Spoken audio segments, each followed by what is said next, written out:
Wake up, it's a brand new day.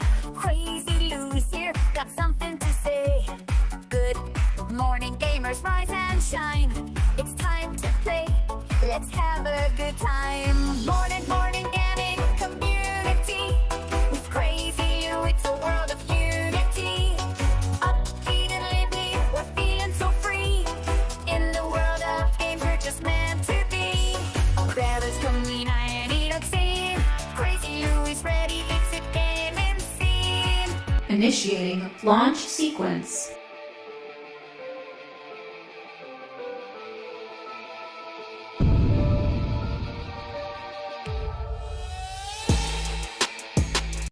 Let's begin!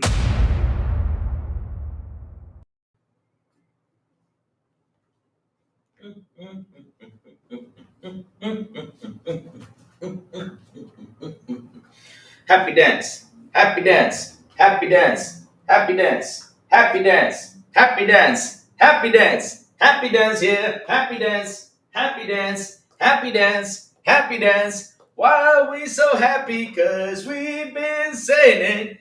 We've been saying they're gonna switch to MAU. We've been calling it. They don't listen, but today it's been confirmed. So happy dance, happy dance, happy dance, happy dance. We've been saying it. We've been saying it. We've been saying it. Good morning, everybody. Also, afternoon and evening, the crazy one. Wishing you all beautiful. And I don't know why the camera stopped following me. And an awesome Wednesday. What's up, everyone? How's everyone doing today? Sorry I am late. But guess who went to bed playing Doom late? Here. What's up, everyone? How's everyone doing today? What's up? What's up? Big Money. What's up, Crazy Louie? Who? What's up? What's up? Big Money. Xbox is king of gaming. TTS. Yes. We got a lot of things to talk about this morning because it's funny. It's funny, right? It's funny that we've been calling this for years, right? We've been saying it. Hey, they're going to switch to monthly active users. This is what's working. And wow. Guess what happened after the report of Xbox came out? Guess who did the shift? Was it me? No, it was PlayStation. We knew this was going to happen, chat. We knew this was going to happen. It was by the time to go by. And man, there's been just bad news after bad news after bad news after bad news for the Sony fanboys. Why there has been bad news after bad news after bad news? Because now, look at this. Check this out. We're getting a price hike for the PS5 too. They have warned it. They have said it. There's a price hike incoming. And we all knew that was going to happen sooner or later. And the funny thing is, as they kept on talking, we also find out that GTA 6 is not even being marketed by PlayStation. Holy smokes. And they've been saying it's going to be marketed, but they said it's not in their books. They're not looking at it. They're not looking at it because you know why? Guess why? Guess why, chat? Let's see if you know why. Hey, what's up, DJ Denergy? How you doing, brother? Man, what's up? What's up? Oh, man, we got some news. We got some big news coming today from PlayStation itself. Lots of changes are happening. We have the financial report. Okay, they sold 77.8 million units. Okay, so they were gonna get spiked with that. They're gonna come with the experiment, but then something else happened earlier this morning because we had the CFO coming out and just talking, and she started to talk and to talk and to talk, and they did not like the news because now they said we're not focusing anymore on unit sales. We are focusing now on monthly active users. They're focusing now to get the engagement. So the question is, chat. What do they mean by all that? Why are they looking at monthly active users? I'll tell you why, because that number is bigger than the console sales. And not only that, their console sales predictions have gone down year over year. It's been going down. They started with prediction from 25 million and went down to 20. Then they went up to 18. And guess what, chat? Now they're saying they're going to sell 15 million units this year because of the tariff situation. Oof, that's going to be a knockout punch towards Sony right there because, hell, how is that a knockout punch? because shit, they're gonna have to shift the focus, and the focus has to be on those monthly active users because hell, it's at 118 million now. So the question is, chat, if now they're switching their current monthly active users, from unit sales to monthly active users, right? Does this mean that Xbox is the winner because they have 500 million monthly active users, though? Look at that. Look how much monthly active users Xbox has compared to Sony. So, what is telling me this after reading this and listening to the CFO speak, right? And I will put the news right now because hell, this is just crazy. And man, I'm telling you, every time Titoki comes out, every time Mr. Hiroki Titoki comes out, they don't like him. They don't like him. Not only Hiroki Titoki, Lin Tao is the next person in line that I really truly appreciate. Because why do I appreciate her? Because shit, she's speaking truth. Out of all the lies we've been hearing for months, out of all the lies we've been hearing for years, out of all the lies that these fanboys only focus on, from exclusives to unit sales to all this stuff they lied about, from the marketing of GTA to all this stuff, the truth has come out. And these two people are speaking truth, which is Titoki and Lin Tao. And they are not liking it. That's why because I find it kind of funny. Like today I wake up, I said, oh, financial report came out. There's 77.8. I saw this last night because hell, I was playing Doom, right? I'm playing Doom, guys. I'm playing Doom. I'm right now in chapter 10 on the Xbox. I have 2 games saved, so no worries. The PC save is still here. We're going to play some tonight because I was going to hop in tonight. But guess what? I totally forgot I was about to hop in. I was so intrigued with the game, I forgot. Sorry about that, chat. Sorry about that. Because, hell, I'm playing Doom, guys. And Doom, for me, is a really, really, really... It's my game. It's my game. I mean, seriously, I've almost done every chapter at 100%. And I got to say something. I'm playing it Hurt Me Plenty because I'm collecting the things. Right? On the Xbox, but on PC, I'm playing it Ultraviolet. So, yes, tonight... For XPI, we're going to hop on and play some Doom on Ultraviolet. And play it on Ultraviolet, guys, because Hurt Me Plenty is too easy. At least till now, because now it's trying to kill me after like 10 chapters, trying to kick my ass. But yes, I'm having fun with the game, man. The game is real great. And like I said, taking my time. So after I finished playing Doom, so I go to bed and start reading all this financial report. I said, okay, tomorrow we're going to see all these fanboys go nuts about the 77.8 million console sales. They're going to be super excited about. But I was not expecting this to drop by. I was like, what the hell? Man, they're not going to like this because, hell, things have shifted over there in Sony. And why has things shifted? Because, hey, it's not working for them anymore. These unit sales are not working for them anymore. Why is it not working? Because, hell, things are changing. I keep on saying it. There's a lot of changes being made out there. I mean, you got people just going to subscription services. We got people going to handhelds more than anything. And PlayStation does not have the handheld. Xbox is trying to get that handheld with the Asus ROG Ally too, right? But we're still missing the Xbox handheld that is supposed to come out, like I think it's 2 or 3 years. I don't know what's coming out. A lot of people might shift to over there. So let's see what chat's saying real quick before I jump into the news. So yeah. Baby Money says, what's up? Good morning to you, Matrix. Good morning. Deed Energy, good morning. Let's see now. What? Still got sleep in my eyes. So 900 PS5. I don't know what's going to be for the price for the Pro, but it's going to be mad expensive. I see PlayStation games coming to Xbox. Watch. Man, we're going to get into that because that's an interesting one right there because they want the engagement, DJ Energy. And how do you get the engagement? How do you get it? By just having it on PlayStation and PC? I mean, DJ Energy, it's thinking like me. Bright minds thinking like, right, DJ Energy? Xbox is killing 500 billion. Damn, 500 billion. I mean, shit, they have 500 billion. I mean, that damn, big money. That's a lot of people out there, man. I don't think there was 500 billion, but okay. So, Rachie says 77 units. It can't match the PS4. Well, it's close to matching it. It's not there. I think the PS4 is like 1 point something above it. It's what I read out here. But it's there. It's close to there. Jesse James, I'm sorry, bro. I'm sorry about that, bro. I mean, the funny thing is, Jesse James, that I was playing Doom. And Doom has got me so hooked up. I went to bed late, and after I was finished with Doom, I was looking at Sony's financial report, and I said, okay, let me see how am I going to tackle the show today, and let me see how am I going to do it. So I woke up around like 8:30 today because I slept late. I woke up around 8:30, and then I see something that came up to me and said, "Oh shit, this is going to be a good one." I mean, we got so much to talk about today. It's not even funny. I mean, literally, we could probably go on for 3 hours here. I don't know. It's gonna be a long show. Hey, Sanchez Martinez, give me what's up. Sony's about to get less engagement from that for me next month. Zenless Zone Zero is coming. There you go, Rachie. There you go.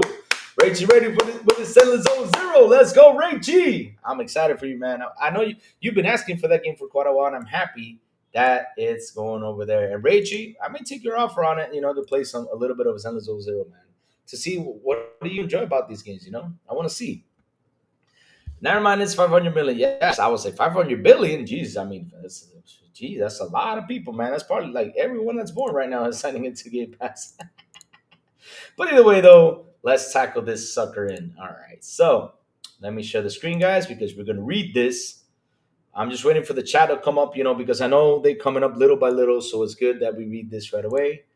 And shout out to the 17 people here on the show. If you're new to the channel, please hit the like button, please hit the subscribe button, and also hit that bell. Go for it. So, here we go, chat. Here we go with the news. They're not going to like it, but I like it.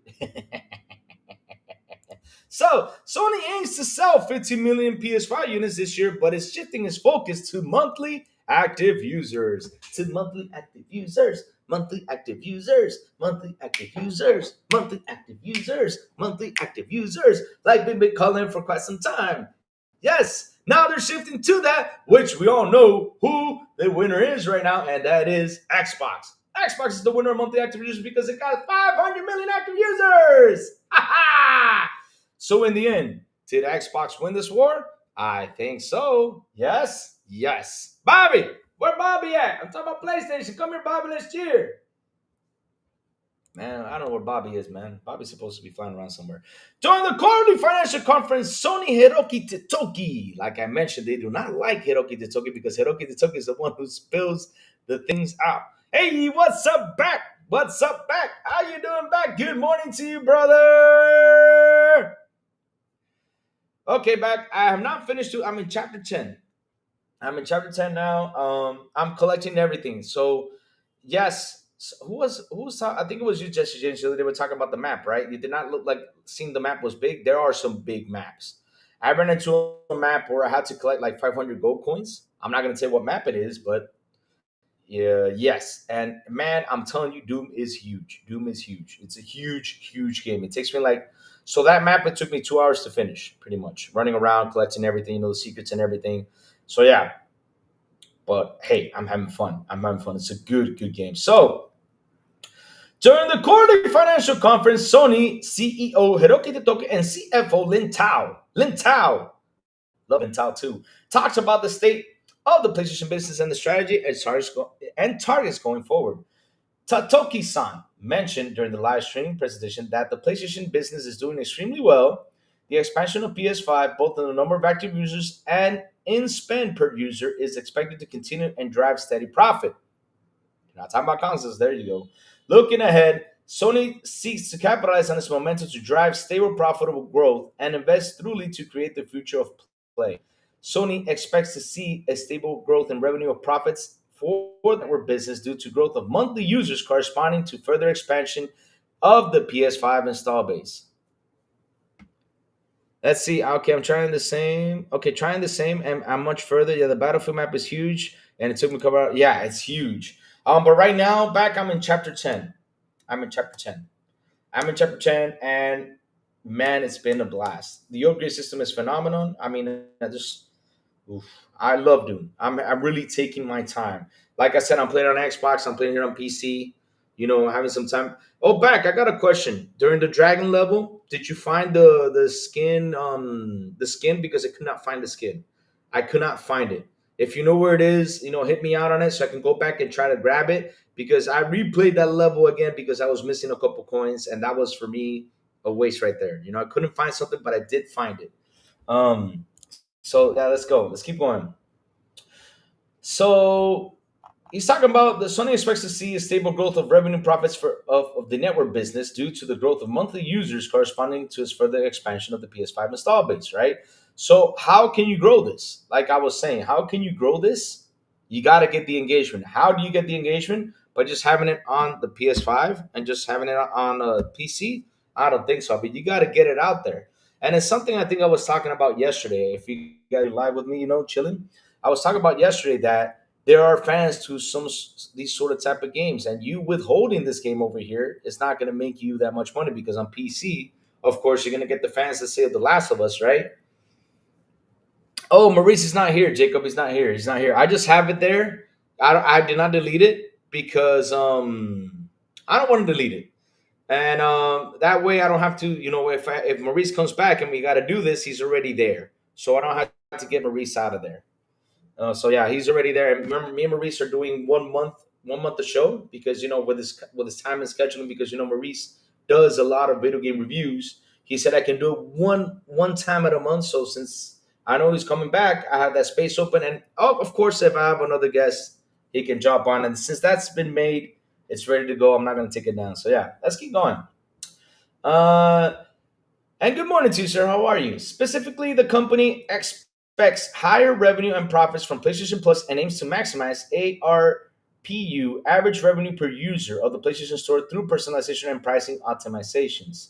Interesting. Plume, what's up? Plume in the building. If you guys and I watch Plume's morning video, he's right there, just one click away. And man, listen, I love you, Plume, but we got people here live. But watch it later after my show, But don't forget to watch it, though. Don't forget to watch. You guys got to watch Plume Gaming always. And if you're not subscribed, go subscribe. It's part of the XBI panel.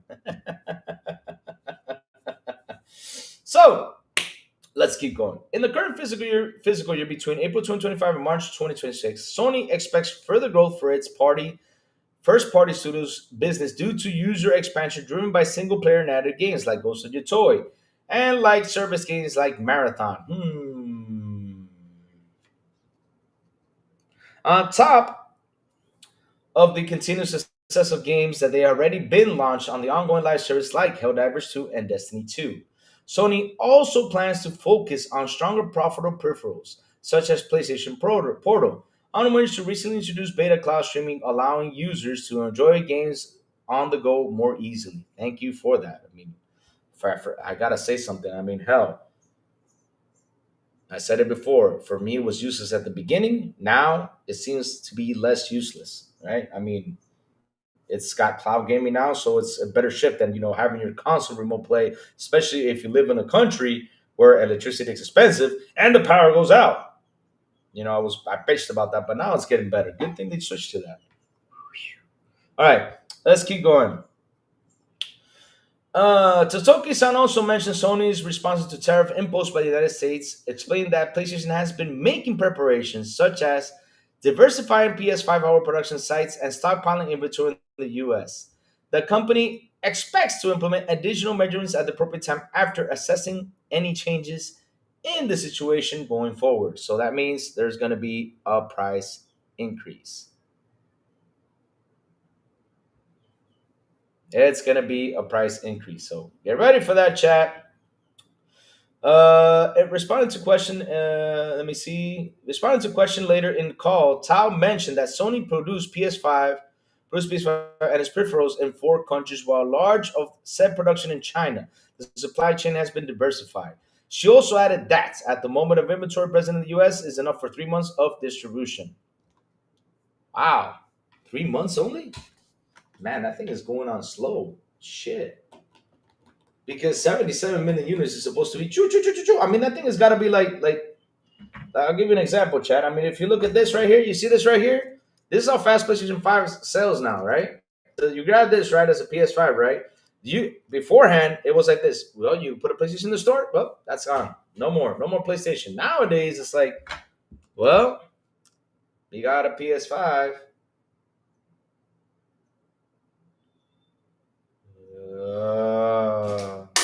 That's how slow it's selling nowadays. It's crazy. Because right now, people are just not engaging with that so much. I mean, like look, their predictions beforehand, it was at 25 million. Then Totoki dropped it down to 21 million, which it only sold 20.8. and then the prediction was to 18 million, which I think it hit the mark. Now it's dropping down to 15 million. Jesus, that's crazy. So, Tom mentioned that during the past 14 quarters, monthly active user for PlayStation have always been increasing year on year. PS4 continues to be used actively, and that's a pretty conspicuous, conspicuous difference from previous generational shifts. As the installed base of the PS5 continues to increase, the transition from PS4 to PS5 will continue to happen. On top of the influx of many users, that's why Tao is confident that monthly active users will continue to increase even if PS5 sales may slow down.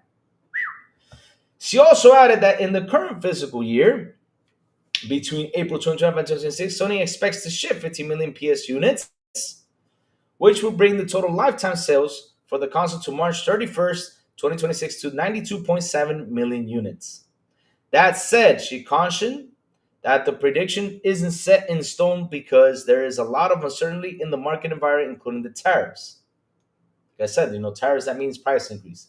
As such, rather than looking at unit sales as a key metric, the company wants to look at the entire market and have a flexible approach to shipments. To a further question, Tao mentioned that the focus has shifted from PS5 units sold to monthly active users, which she indicated as a major change in the policy.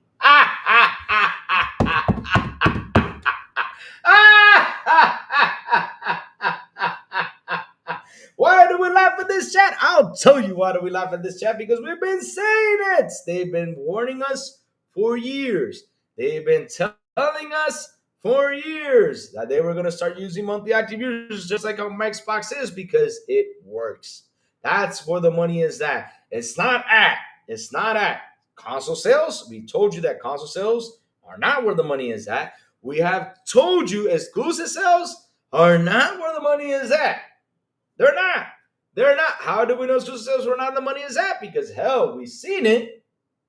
We have seen it in the ABK deal. I've said it so many times because they were really fighting for Call of Duty. I mean, these guys, if they could go out there, man, and do whatever to just have Call of Duty on their console, man, they would have done anything. And that's why till this day we still see FTC versus MS everywhere there is. It's tiring. And that was PlayStation putting up a huge fight about that. So, yeah. Focusing on engagement and monthly active users rather than units sold is leading to profitability. Oh, I imagine why. Because you buy the console once, that's it. You make $20 once. So by being a user, right, you're subscribed to it, right? You buy the games, you go to the service, you buy microtransactions, you go all this. The user spends the money inside the console. I've explained that so many times here before. The console you only buy once, but the rest of what you buy on the console is where the money is at. Speaking of the current fiscal year first party lineup, Tom mentioned that Sony expects Ghost of Tsushima and Death Stranding 2.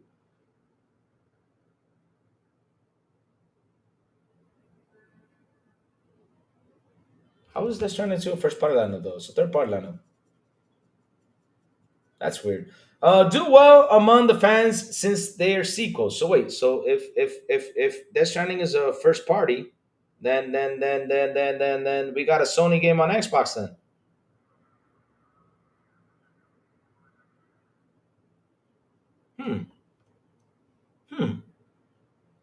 No.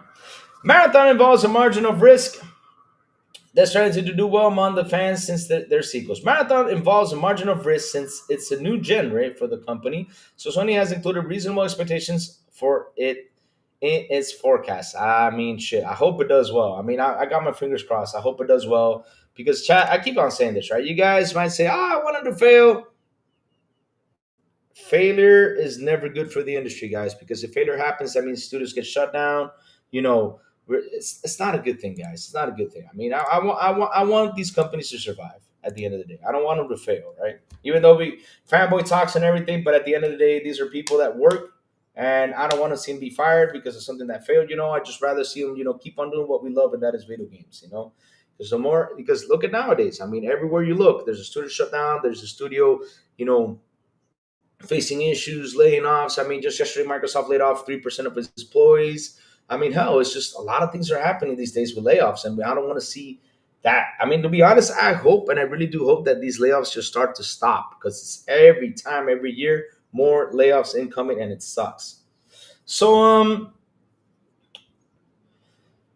let's see. Sony is also expecting a solid performance of third-party games, and has not included the revenue from GTA 6 forecast. Since it's been delayed in May 2026, which is beyond the end of the fiscal year. Tao, explain what has been changed recently. Answering a question from the media, Tatoki-san mentioned that manufacturing the PS5 in the United States is something that would have to be carefully considered going forward, and the situation isn't that critical for now. So if you'd like to read more on the Sony Financial, check out our dedicated article from earlier today. Let's see if we can find this so we can keep on reading it.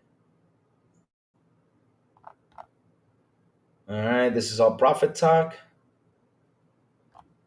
So like I was saying, chat, right? Sony's shifting to, to two monthly active users now. Of course, it was bound to happen. It was soon to happen because hell, that's where the money is at, chat. That's where the money is at. I mean, we gotta be honest though. We can't go out there and lie. I mean, we just saw breaking news. Y'all can play Doom today on Game Pass at 8 p.m. I think it's today though, isn't it? Yeah, I think it's today. I think it's today. Yeah, I think it's today. But we'll go look for the launch times again just in case. And of course, I always every time I take a sip, water falls on my shirt. Yep. Mm. So we knew this was going to happen, Chad. I mean, sooner or later, because Hiroki has been saying it for years, we're going to shift to this because that's where the money is made. And we just saw from the Microsoft reports. Last Microsoft reports was successful because of its active users. That's where the money is at, not on console sales. It's not there. Phil has been saying that for years. So was Phil Spencer right? Yep. Did we believe what Phil Spencer said? Yes. 100%. Ponies realize the amount means no more exclusives. They are all going to PC day one.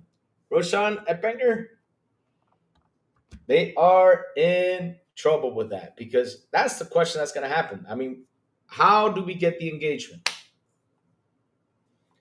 When you sit and you look at it, how do you get the engagement of all this stuff? I mean, how do you get the engagement of the users? How do you do it? But by having the game just on your box is not going to do the job.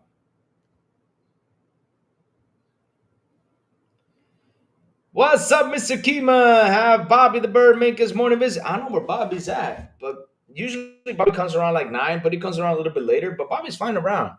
I don't know where Bobby's at. I'm missing Bobby. Bobby!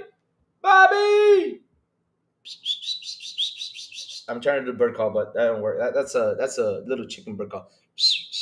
Yeah, that's a chicken bird call. So that's not gonna work. No, that's not gonna work. So let's go on Twitter because, like I said, there's just so much stuff happening today. It's crazy. I mean, here's one thing that I was laughing about off, and I saw this today, and I even sent it out because I'm just laughing about this. So, hold up. Ooh, breaking news. We got specs on the Nintendo Switch. Ho, ho, ho. Hold on. Give me 1 second, chat. 1 second. Let me look for that news so I can read it to you about GTA because, like I said, it's been news dropping about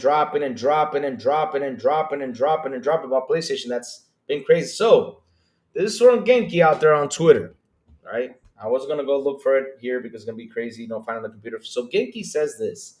Sony mentioned GTA 6 in its financial earnings briefing. Check this out.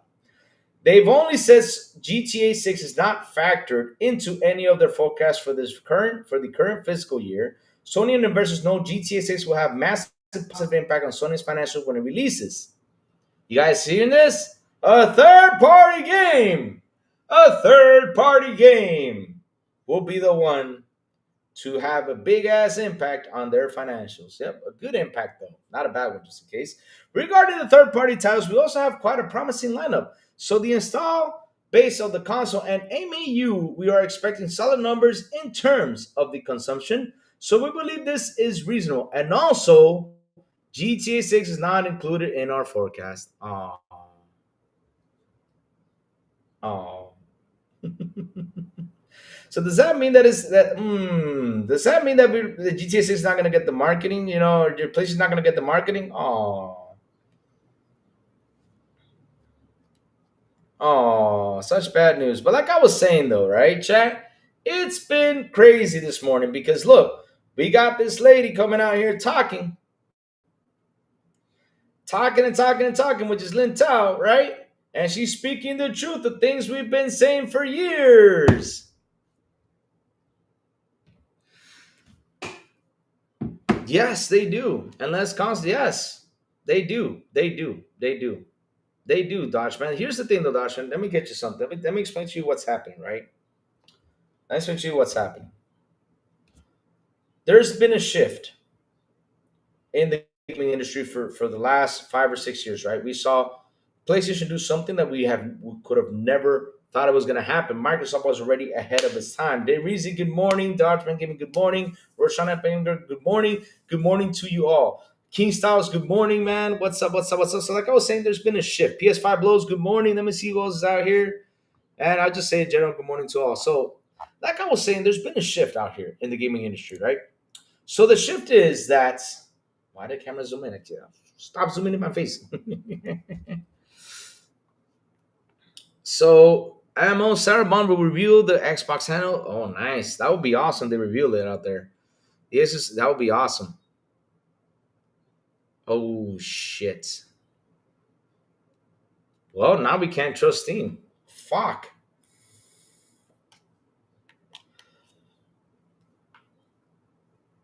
Man, I'm gonna change my password too. Thank you for that, Jesse James. Thank you for that. I forgot I was gonna mention about that. Should we trust Steam now? I mean, that's I was gonna leave that for tomorrow, but since you brought it up, we're gonna talk about it a little bit then. The thing is, right? Like I was saying, the industry has changed, right? We saw Microsoft go ahead with this thing in 2014 when they decided to start putting their games on PC. There was a shift. They decided to unify their ecosystem, right? So it was only Xbox and PC back in the day. Back in the 360, it was Xbox and PC, Xbox and PC. With some games, going to PC probably, but not all of them. Then Xbox shifted. They said, okay, since we have Windows on here, why don't we just unify our ecosystem? Let's do something about it. Let's unify everything. So,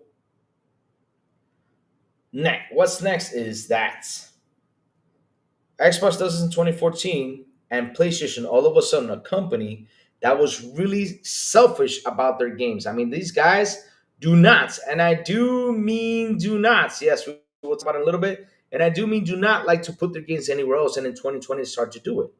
So I saw a shift right there and a change, like I said, in the industry, because if you got the big guys, right?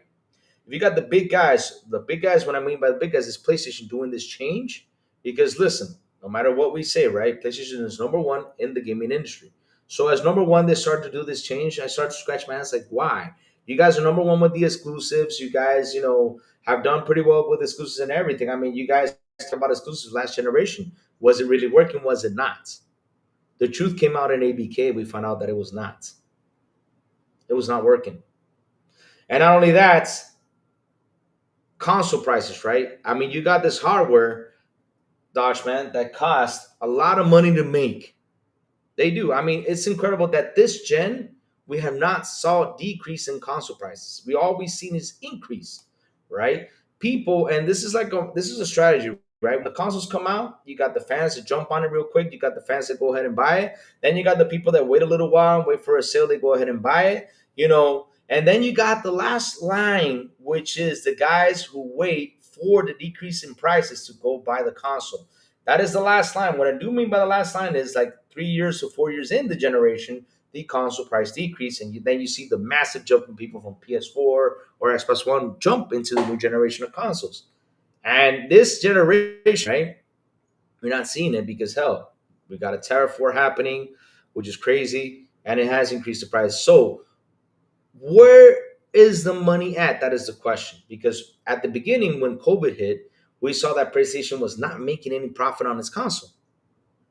They were not. They were just selling the console without making any profit. They put it out there. They said, let's put this out there. and let's start selling it because our competition is ahead of us. If we don't do it, then shit, we were going to be in trouble. That's why they did it. So they put this console out there, to try to get the users as much as they can to jump in a PlayStation. Scalpers went in and bought it. It was hard for us to buy it, but we jumped in, right? Now they decided to make the hardware, right? They grabbed the PlayStation 5, they decreased the heat sink to make it cheaper, for them to start making profit. That's when PlayStation started to make at least a little bit of profit on their console. Now, is the profit on the console important for them? It seems it's important for them, but it's not as important as the engagement of the user. Because Dodgeman, I explained it before, you buy this console, and Microsoft showed you this. Microsoft, because I got a question for you, Dodgeman. How does Microsoft survive without making any profit on the console? Which they still to this day do not make any profit on the console. How do they survive? It's what the user buys in the console or subscribed or the microtransactions and everything. All that stuff is what makes them the money. And Sony is seeing this now because look at the financial report that Microsoft came by. Look how much profit. I mean, these guys did so well. It's incredible. They have 500 million active users, which is a really big number. And not only that, the investors, right, are looking at that and they see that number being a positive one. So Sony, right, they're seeing that the console sales are decreasing. I mean, look, they started from 25 million a couple years ago. Then they started to drop down to 21 million. Then they started to drop to 18 million. And now their prediction is 15 million. Of course, they want their console to sell, but that's not where the money is at. They're looking at monthly active users, and that's the point. And so the thing is, PlayStation has to do some changes to get more money in. They can't be still to the old strategy. That old strategy is not working for them because look, if you sit down and look at something, right? PlayStation was never the big exclusive console. It was not. And why do I mean it was not the big exclusive console? Because tell me one PlayStation game, just one, that came out today.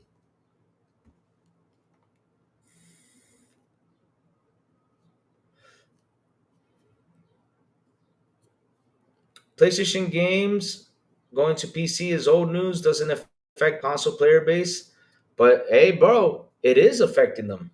I'll tell you why it's affecting them, Dodgeman Gaming, because people are not buying this console like it used to. And they're seeing that effect. They can get all the Xbox games they want, but at the end of the day, would you rather pay 80 for a game or you rather pay the 20?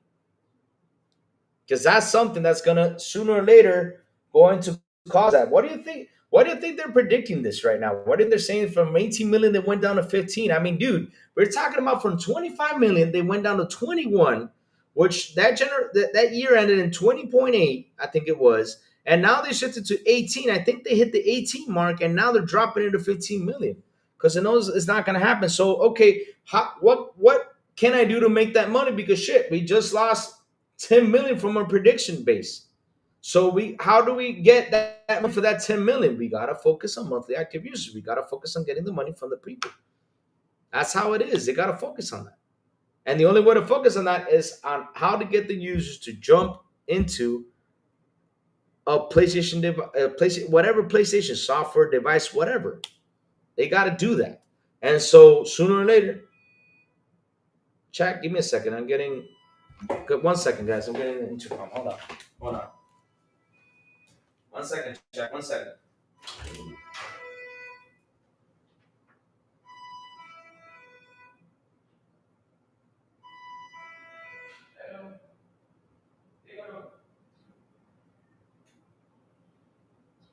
Okay, gracias.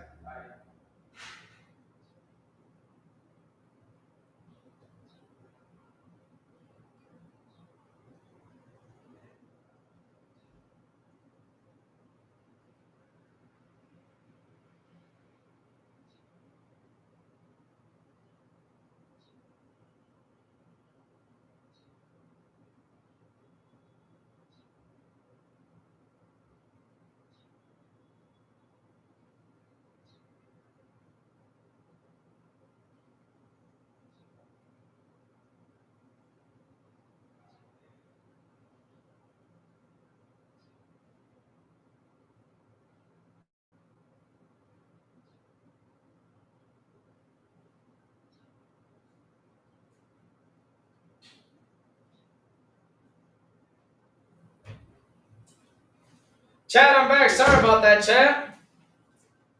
I'm back. I guess it's a Temu package coming home. Yep. So, like I was saying though, they gotta look for a way to find the money, bro. And it's not gonna be in console users anymore. It's gonna be on the players. It's not gonna be console sales. I mean, it's gonna be on the players, bro. So, yeah. Well, Xbox hardware, Microsoft hardware disappeared. I disappeared where? Because I gotta tell you something, right? I gotta tell you something. I see. Let me go on Amazon because if I see Xbox hardware, I don't know where you guys are at, but let's see now. Xbox Series X. Oh, let me see now. I can buy an Xbox Series X right now. Yep, I can buy it, and it's the number one bestseller on Amazon right now. Wow, incredible, huh? I can buy the 1 terabyte console edition.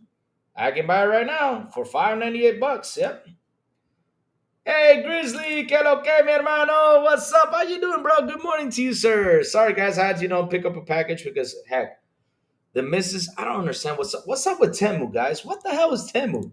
I mean, I got to start from Temu because lately, like, my whole house has been filled with Temu stuff. I got Temu over here, Temu over there. I mean, it's Temu everywhere. What's up with Temu? So, yes, I can find that. Now, let me go to Walmart.com. Walmart.com. Xbox Series X. On Walmart.com. Let's see now. For $550, I can buy myself an Xbox. Yes, sir. They're still at $550. Nice. Yes. I can't see gaming any other way without Game Pass in my life. Yep.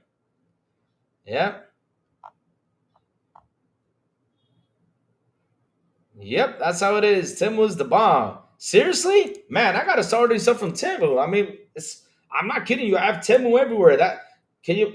I had a feeling because she wrote to me this morning. She's like, hey, good morning, my love. I was like, what does this young lady want? What does this young lady want? And then she's like, oh, there's a package incoming. Like, oh Lord. And she's happy about a Temu package. And it's just boxes. Boxes for her to store shoes, boxes for her to store things. But yeah, I can buy Xboxes anywhere. Walmart, they're available. I can just say add to cart and they ship it. They'll be like, here, Lou, go ahead and have it. Thank you, Walmart. So I don't know why people are saying that it's not anywhere because I can find it. E-Ranks, morning, y'all. Hope you're enjoying Doom. Louis, yes, I am enjoying E-Ranks. I'm having such a blast with Doom. I'm in chapter 10 now, having a blast with that game. It's such a good game. Such a good game. So, like I was saying, chats, like I was bringing it back in, right?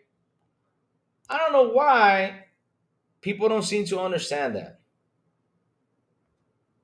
I do not know why people don't seem to get it. Why is it important for monthly active users? Because listen, you buy the console once, they make, let's say, 10 or 15 bucks on the console. That's it. Now, the user on the console is the one that spends. For example, there's people that only play Call of Duty. They pay for their battle pass. That's $20 that they're putting every month on Call of Duty. Let's say on that battle pass, Sony makes $5, and there's probably 70 million people playing Call of Duty on both consoles, right? So it's 70 million people probably playing on it. Let's say 70 million times 5. That's a shit ton of money that Sony's making. And that's what they're looking for that engagement, trying to get more people to be attracted to. And not only that, they have products that cannot sit still anymore. They got to expand it. They got to sell it everywhere. I keep on saying this. They got to put it on Xbox. They got to put it on Nintendo. Make that freaking money. Forget about the exclusive talks. Get that money in. Because if not, you guys are going to be banked out and killed soon. Because the old strategy is not working anymore. And you're seeing this. Stop being the way you are and start putting the games out there. Get the money from the Xbox users. Get it from the haters. Who cares? It's money you're making. If the fanboys get mad, let them get mad. I don't give a crap. It's just people just talking stuff, not knowing how business works. Go for it. Stop being afraid. Say call it now that true P Diddy. I mean, P Diddy. Oh Lord, I'm going to P Diddy. Oh man. I know. Now chat. All of a sudden, we're shipping from PlayStation on the Temu talks. Temu stuff is cheap, but they actually have some decent stuff there. That's where I bought my LED, my son's LED lights for gaming rooms. On King Styles, you get. Don't give me ideas. Don't give me ideas.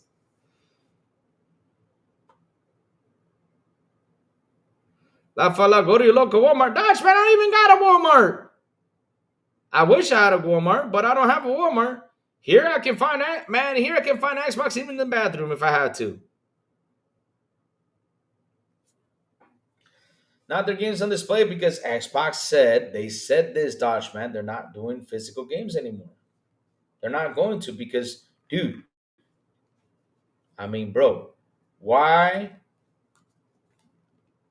should they have physical games out there, man? I mean, I'm sorry, but you're seeing the stuff that's happening. I mean, look at PlayStation. PlayStation just showed you the sales numbers. They have their games. It was an 80% sale only digital. There was a 20% only physical. Sooner or later, you might see PlayStation even do that shift too, and just start selling digital instead of physical. There you go. Space Shot says Sony's digital downloads are up to 76%. It keeps growing. So I know you're a physical guy. I get it. I know you like your physical, but you got to get ready for that, Dodge man. I mean, I'm being honest with you. You got to get ready for that because there is a change, man, and it's been changing for years. Digital has been growing for years. We've seen it on PC gaming. We've seen, yeah, Doom got a disc, but it's only 85 megabytes into it. That's it. Right, 80% of the quarter incentive for last year, so it's growing. Yeah, so that's the thing, though. Dave Reese with a beautiful and awesome $5 super chat says people only buy PS console because it's a popular brand. It's called brand recognition. Dave Reese, thank you for that. But not being as active, they don't have anything like Game Pass to real active users in. And so they should. I mean, I don't know why they don't have it. I mean, they should have something simple, right? What I mean by simple is at least add one or two games. But the thing is, what games can they add since they don't got any exclusives right now? All they have is Ghost of your Toy. That's it. They don't got nothing. They don't got jack shit. And that's something that I sit there and I think I'm like, oh man, fuck. Yeah, it's a fake distance I'm concerned. Don't get me wrong, I won't buy physical, but I should have the right to. And the game should be on the disc. I do believe that that should exist. I mean, I'm with you there. I think that option should exist. Now the question is, should if it's a loss in that money, like for example, I make 300 million physical discs. Not 300, let's say, no, that's too much. Let's say I make 15,000 physical discs, right? And let's say in that 15,000, I only sell 5,000. What do you think is going to happen to the rest of the 10,000s? I mean, in order for me to get rid of that after a month, 3 or 4 months away, I'm going to have to sell that thing for 30. If it doesn't sell for 30, I have to sell it for 10. And that's what happens. Sell it for real cheap. Sometimes, I don't know, even Matrix knows this because Matrix buy physical. Matrix has even bought games for $3 and they've been out for like a year for $3 a physical game because of that, because they want to get rid of that game because of the space it's accumulating. And that's the problem with physical.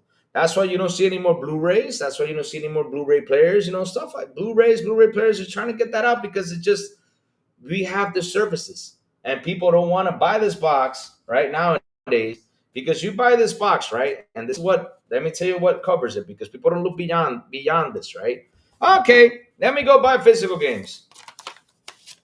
Let me get 15 of these guys. Okay, I'm gonna start putting on the shelf, or get it out of the box, put it in a CD case. But what am I gonna do with the boxes? Where am I gonna store the boxes? All right, I gotta buy a stand now to put the physical. Oh, how much does the physical stand hold? 20 games. Okay, let me start putting the 20 games in there. All of a sudden, I have 25 physical games. Shit, I gotta get another stand.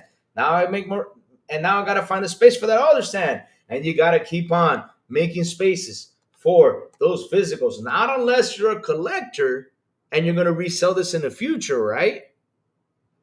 And if you're a collector, all right, King Styles, have a good day, bro. Thank you for stopping by, brother. You're awesome, man. Thank you for that, bro. Make sure to hit when you go out, man. Thank you for that, man. Hit the like. So it's space that you're getting into because hell, now you gotta find a space for the physical. Now you gotta put a wall mount. Then you gotta do all this. It's so much extra work when I can just download my digital library, just leave it right there, and that's it. It's been so much better. I remember back in the day, I had like seriously, I had like 100 Xbox games just in their case, just sitting there. I'm like, what am I gonna do with all this stuff? It's taking space in my closet because I did not want to buy a wall mount.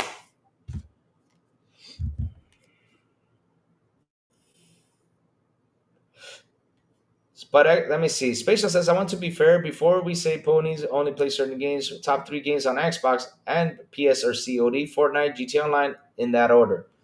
That's why they're looking for the monthly active users. That's why they're looking for that service game they've been looking for years to be like that. But the thing is, they do have the service game, and it's called Helldivers 2. And I do not know why they still have not made the decision to port it to Xbox. They should make that fucking decision. They should put that game on Xbox. And hell, people can say, "Oh, Louis port begging." I'm not port begging. I just want the company to make some more money because Because look, and it's funny, and it's the truth. Where was Helldivers successful? Was it on PS5? Nope. It was on PC. So hell, get that sucker to another console. Make it successful there, even though they sell 4 million copies. 4 million copies for you guys to put in your pocket. Jesus. Ah. Sony still fears Xbox. Of course they feel Xbox because they got Call of Duty. They're scared shitless about Call of Duty right now. When we saw that they bought Call of Duty, look how this. I mean, even Jim Ryan said it. Jim Ryan said, without Call of Duty, we'll be in trouble, and we're seeing it right now. And I get it. So if you're getting that problem, I mean, dude, you're famous for your exclusives because you word to mouth, you've been saying it, famous for exclusives, right? And start putting your games elsewhere. I mean, those games are old. Put them elsewhere. Xbox been doing it. What's the problem?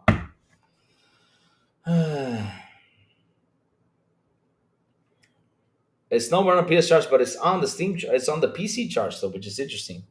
And kills a remake like The Last of Us. Yep. See, even you guys are talking about it. David Cohen says Microsoft will focus on what matters: active users, not how many powerful Xbox Series X consoles they sell. And that's why the recent focus is on active users, because active users is all that matters. And they've been focusing on that for years.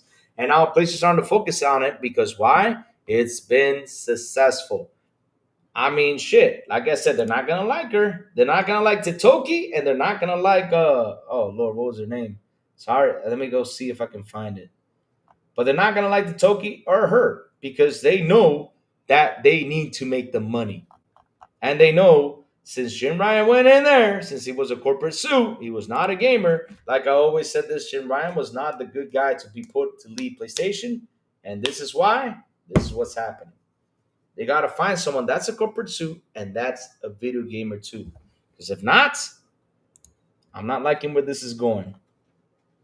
Lin Tao, that's her name. Is it Lin Tao? Did I say it right? Lin Tao, yes. Lin Tao. Yep, Lin Tao. So Lin Tao comes up and explains everything, where business is heading, and I'm happy is doing it that way because at the end of the day, they got to get that engagement. Xbox has 500 million active users. That's 500 million active users spending money on their stores. That's 500 million active users spending money on their product. And that's what Sony is looking for because they know they are never, what I mean by never is, for the years I've seen, I don't know if I can be old by the time it happens. Probably, I don't know. And they're still making console hardware, but I know for console hardware, to get 500 million users on console, oof. Shit. I don't know if that's ever going to happen. I mean, in the history of console gaming, we 2 times in history seen consoles reach 150 million. Since the beginning of consoles, it's Commodore 64, Atari, all that stuff, we have seen it 2 times reach 150 million, and that is PS2 and Nintendo Switch. That's it. I wish Microsoft would tell us how many Xbox owners are playing current gen games on cloud. We have some cloud users numbers, but I want to know how many old Xboxes are actively used. I think, Mag the other day came on New Legal Show and he said that there are a total of 60 million right now active Xbox users. on Xbox itself. So for the last numbers we saw, there's 30 million Xbox Series X and S sold, and the other 30 million is the Xbox One, generation. So I'm basing it out of the numbers. I know it has increased probably, up to 35 or 40. It's probably at 40 million, I think. I think Microsoft's console at 40 million. It's got to be it.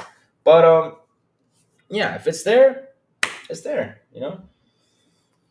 But the thing is, what's interesting though about the cloud is where they have grown, and it's not growing just on the console, where they have grown on PC, where they have grown on tablets, where they have grown on cell phones, where they have grown on Amazon, and everything. I mean, TVs like Samsung and LG. I mean, it's everywhere.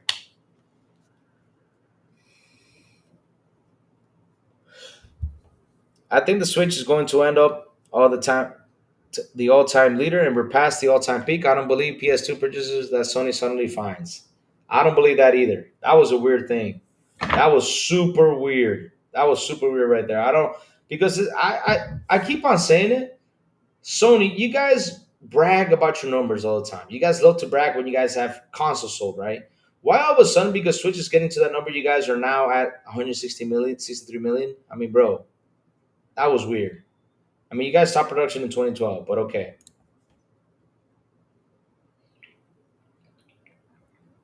Mm-hmm. Yeah, Space Shop, and it's gonna keep on growing. So, like I said, Sony has done and is focusing on what matters, and that is the engagement and the users. That's important. Console sales are a thing of the past. We've been saying that for quite some time. Yes, sir. They have warned it. They're going prices. That's right here. Let me bring that article up. Thank you for that. And then we're going to jump shift into, right? We're going to jump shift into the Steam because I think we have nailed it to the ground about the. So let me see if I got it here. All right. So here's the news, guys, and they're not going to like this. PlayStation 5 price hike could be next due to tariffs, Sony warns. It's the latest quarterly earnings. Sony has said it's currently considering raising PlayStation 5 due to the current tariff situation with America. And the news came from Sony CFO Lin Tao. Like I said, they're not going to like Lin Tao. Oh, sorry about that. Oh, it's right here. Sorry about that. I was looking at another place for the article. Oops, sorry about that, chat. Sorry. Am I sharing the screen? Let me see, because I did it the other day and I wasn't sharing. Okay, I'm sharing. All right, good. So here it is. Okay, so let me see now. Okay, perfect. All right, good.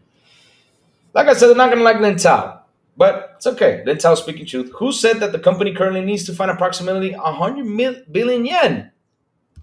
You see what I'm saying?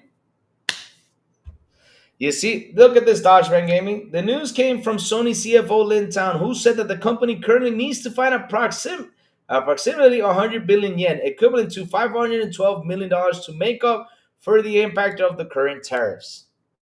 So that's going to be either through the console or through monthly active users. That's the only way, bro. Because if the console sales are going to spike down, like they're predicting from, like I said, they started in 25, went down to 21, then 18 to 15, because they're predicting 15 million by 2026.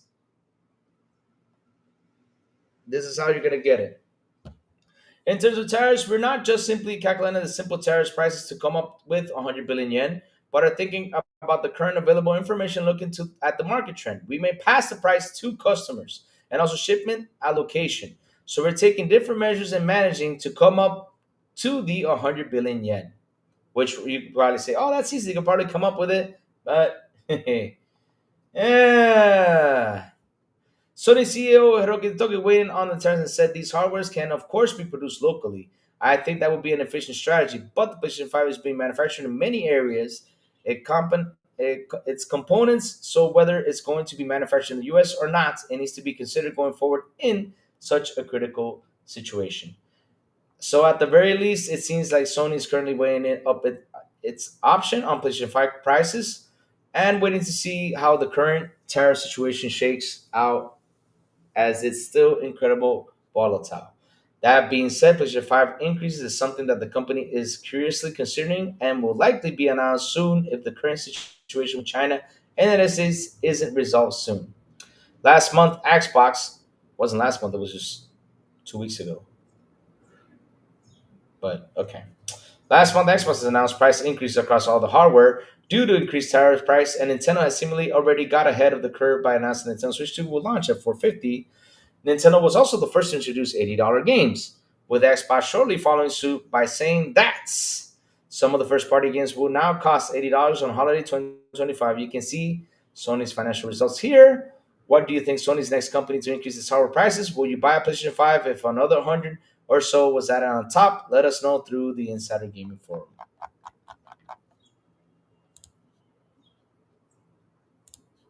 It's like how my buddy Dave Reezy said, it sells because of brand of popular brand recognition, brother. On the dot. So yeah, it will sell, bro. It will sell. It will sell. I know PlayStation will keep on selling, but where do we need to get the money? Through its users, baby. Let's go. Like we've been calling it. Yeah, the news maker sounds like the Chinese tariffs are limited, but I think we're actually reduced from 100 to 30%. 30% is still a lot of money or something that is 500 or so. Let's have some fun with that one. You're right. Let me check something about that. Hmm. Let's see how much 30% is for 500. 500 times 30%. Oh shit, that's $150 increase, bro. God damn. That's $150 increase, just 30%. That's without shipment and anything. That's $150. Oh. Hmm. Let me see. I may be onto something. Chad, I have a theory. I'm gonna put you out a theory right here. I have a theory. Maybe because if it's a 30% tariff increase, right? And Sony makes profit on this console, maybe Sony's gonna quit making profit on this console,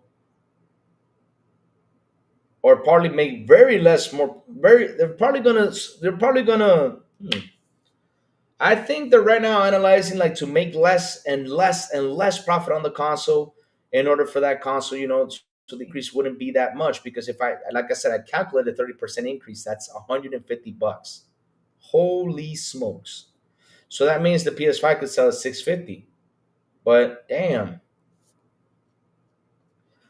let's just say 150 import a Fiat 500 console. I guess we could just expect Sony to eat it, or we could say, oh, geez, maybe there's a reason. And who cares? Facts are facts. I know we all want to say boo hoo. It's an excuse, but 30% significant if that's true. I'm having a hard time finding complete reporting because news gets political about it and just wants facts. Yep.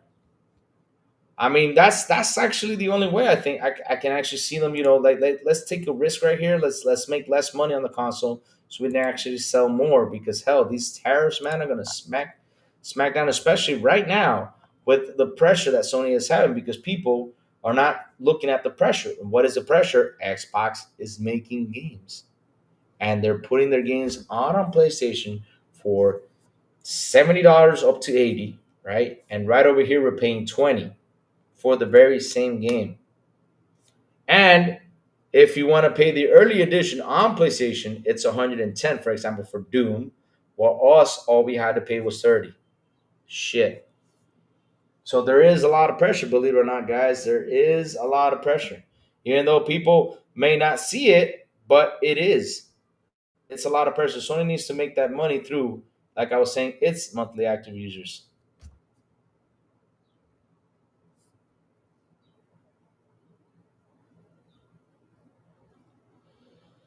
Yes, sir. Yes, sir.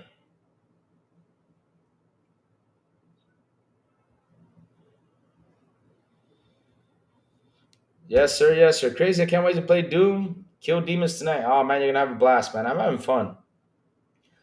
I'm having fun with the game. I mean, if I sit here and talk to you guys about Doom, I can sit here and talk to you guys for like an hour about Doom because, man, I've been running through all the levels, just having a blast. I'm being serious. It's been such a good game.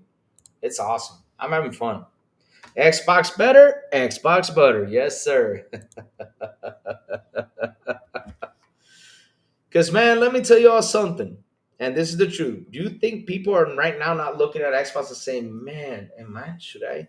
Man, it's $80, 70 versus $20. I mean, that's producing games right now. It's Xbox, and we get it for $20 over here, and they're making great games. I mean, look, they just came out with Doom, South of Midnight, Ninja Gaiden. I mean, you got to sit there and think. You're like, shit, Adam Fall. And if you sit down and you collect, Sniper Elite was on there, everything. You sit down, you sum up all that money. We're literally like, for example, it's almost like $500 to $600 worth of games in just the 4 or 5 or 6 months that were on Game Pass. And I'm adding the third parties because, of course, you got to add them. Day one on Game Pass. Expedition 33 2. Day one on Game Pass. Like I said, if you sit there and add the math, that's literally $500 to $600 worth of games right there. Now, with the increase, it's going to be $700, $800. So at the end of the day, what are you going to do? You're going to go ahead and buy a PS5 to pay or pay for these games? No, you're going to say, okay, let me go get myself an Xbox. There is pressure on Sony right now. I'm telling you, there is. And look at Call of Duty. Call of Duty, imagine Call of Duty landing at 80. The special edition Call of Duty will cost, like the early access one or whatever, or the vaults may cost 150 or something. Let's say that. And you have to pay 30 on Xbox. Hell, I'm going to be like, I'm going to get myself an Xbox. Shit.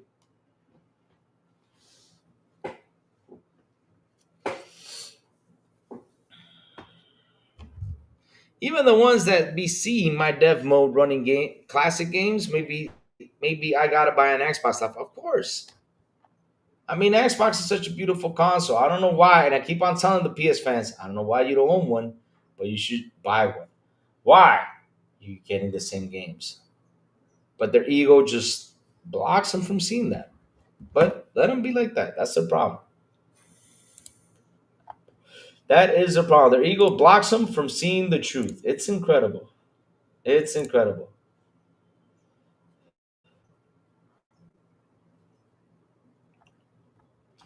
Yes, we also got, yeah, but I'm talking about these past months. To this day, we have all this, right? Oh, Journey to Savage Planet. We gotta add that one too. Shit.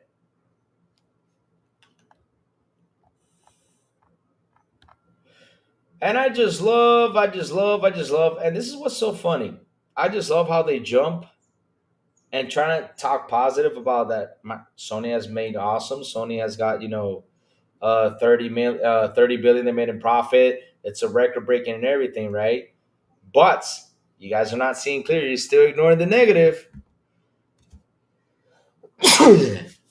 And that is they're focusing. Sorry about that. I had to sneeze, chat. And that is the negative side of things is that Sony is not looking anymore at unit sales. They're looking at monthly active users. That's what they're looking at. Woo! Why? Because chat, guess what? That's where the money is at.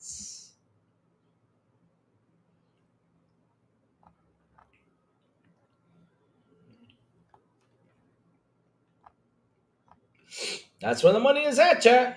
If they don't want to, these guys are gonna start ignoring it, well, I know they will. They will ignore it, but hell, that's how it is. So, guys, let's talk about this subject because it's happening.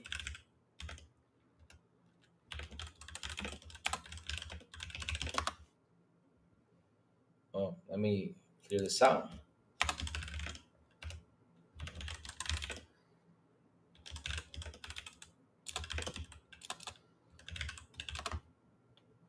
So, guys, we got something that's happening and it's crazy. Now I'm about to go on Steam and pull out. I'm about to pull up my credit card because hell, you're gonna have to start doing that because shit, this is crazy right now. So we got some news happening right here live, and it's insane. And this will affect the users out there that are on Steam, and of course we are all users on Steam. So shit. So Erax says Sony finally woke up and realized console sales aren't the most important piece of the puzzle. If the only parts we realize the same, that will take some time. Yes, I'm playing Doom. It says 8 more hours. Oh dear lord. Oh dear lord. Man, Doom is a long game. It's not like oh it's simple. No, no, no. If you start like if you go forward, you can But now you got to collect gold in order to upgrade, so it makes you run around. So like I was saying right now, 89 million Steam account details just got leaked. So now it's a good time to change the password. 89 million Steam users. Details available on dark web for sale, putting users' accounts at risk. Leakage traced on supply chain compromise, not direct breach of Steam or Twilio. Those are two FA enabled, should be safe. Other advice to change password for added security. So yes, we got to do that. If you frequently use Steam, that now will be an excellent time to change your password. There has been news that 89 million accounts details have gone up for sale on the dark web, and it turns out to be legitimate. It would mean a ton of users are now at risk. Given now some accounts can contain hundreds, if not thousands of games, that could mean people losing their entire selection of PC games. Damn. And now I know Dodge Man Game is going to come around and say, this is why you need physical. I know, Dodge Man. We know. We know. Steam suffers an 89 million account data leak. What you got to watch out is you can't be putting your credit cards on there. Internet Post X user Mellow Online 1 drew attention to another post on LinkedIn from Underdark AI. In it, Underdark AI claims that they have found a post from someone called Machine1337 on a reputable black market forum offering to sell 89 million Steam accounts details for $5,000. If this is true, not only will the purchaser have access to anyone's account that uses to FA or change their password, but they can also use other users to send convincing phishing messages to the people they get hacked. So it says here yesterday a major. Let me load up Steam real quick because I was switching my password right about now. Yep. So guys, go ahead and load up your Steam and change your password right now. So don't waste any time because this is crazy. Steam breach occurred, compromising over 89 million users' records, roughly 2/3 of all Steam accounts. Damn, 2/3. These databases are sold for 5,000. Appears to be a skip. Audit suggests that LH Steam data breach is not a direct breach of Steam itself, but rather a supply chain compromise. Meanwhile, meaning an external service that Steam relies on was targeted. Well, Steam, you guys got to switch something. Well, at least my users is here. So let me go live and switch this. Time to change the password, guys. Yep. So Steam. How do I change passwords? Is it in profile?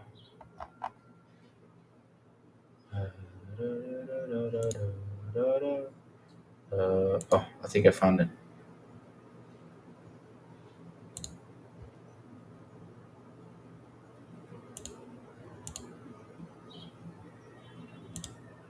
No, I'm still trying to look for a chat. Give me a second. So, this opened the questions on how the leak occurred. At the time of writing, it doesn't seem like people really know. The first port of call was Valve itself, but they didn't seem to be the source. Fingers also pointed at Twilio. Let me see. What was that? I just lost my train of thought. The first protocol was leak pointed out Twilio, stating that it handled Steam 2FA systems and that the leak occurred from within its systems, but Valve that got in touch with Mellow Online One and claimed that it has never used Twilio. As such, we're in a strange limbo and not totally sure where this leak came from until the dust clears. It's a good idea to change your Steam password if you don't have additional security. Those 2FA enabled Steam Valve's Steve Valve calls Steam Guard should be fine as the leak doesn't contain any information that would allow the hacker to crack it. If you need some advice on new password, MSC Ferret says about password security and pretty grim. Security that are pretty grim for more information. So yeah, guys, hop in there and change your password. Yep. So why so serious? A beautiful and awesome $5 super chat. He says, "We Army Xbox Game Pass is king." And shout out to P-Lum for standing 10 toes down like Soldier Boy who.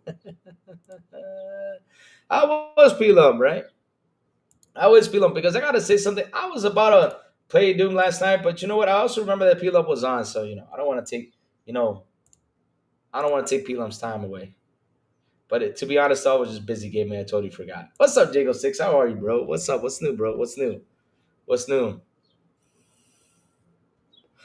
Well, there was an announcement about Xbox continuing back compact, Louis. I think Microsoft will add more games to back compact list this gen. If they can do next gen, will be that great. Yes, I know there was news about that. I'm happy that's happening because, hell, we need more back compact games. I'm with you there.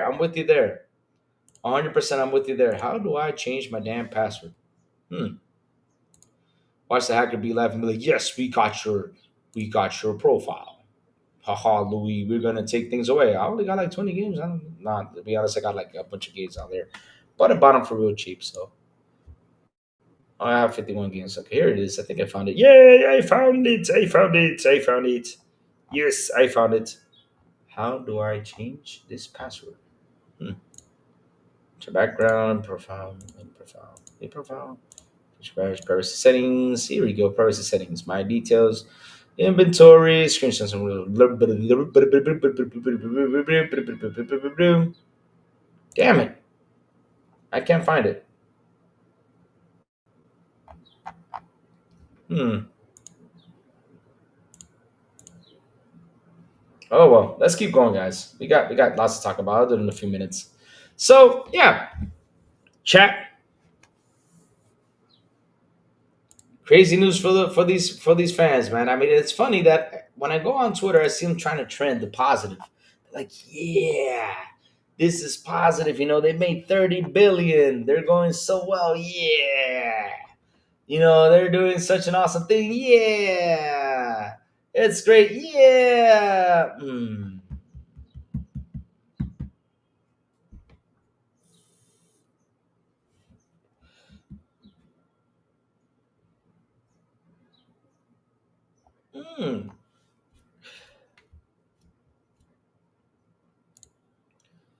Let's see something. We got some news right here. Hold up a second. Hold up. No way. So is this thing? So Dashman Games, as time will tell. I wouldn't speak on it till it happened. I don't see any console sales at that point. Now that the time goes for Xbox Two and their sales are worse, even with Game Pass. Mm. Wait a minute. Am I seeing something? Let me see something. Hold up, guys. I'm trying to find something right here.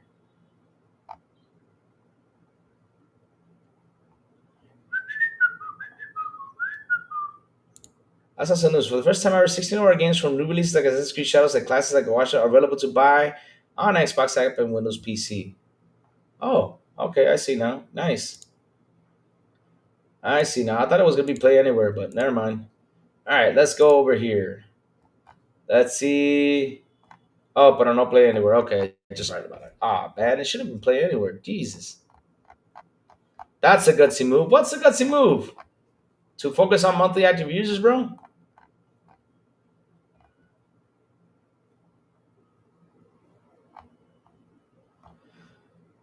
I'll be honest with you, it's not.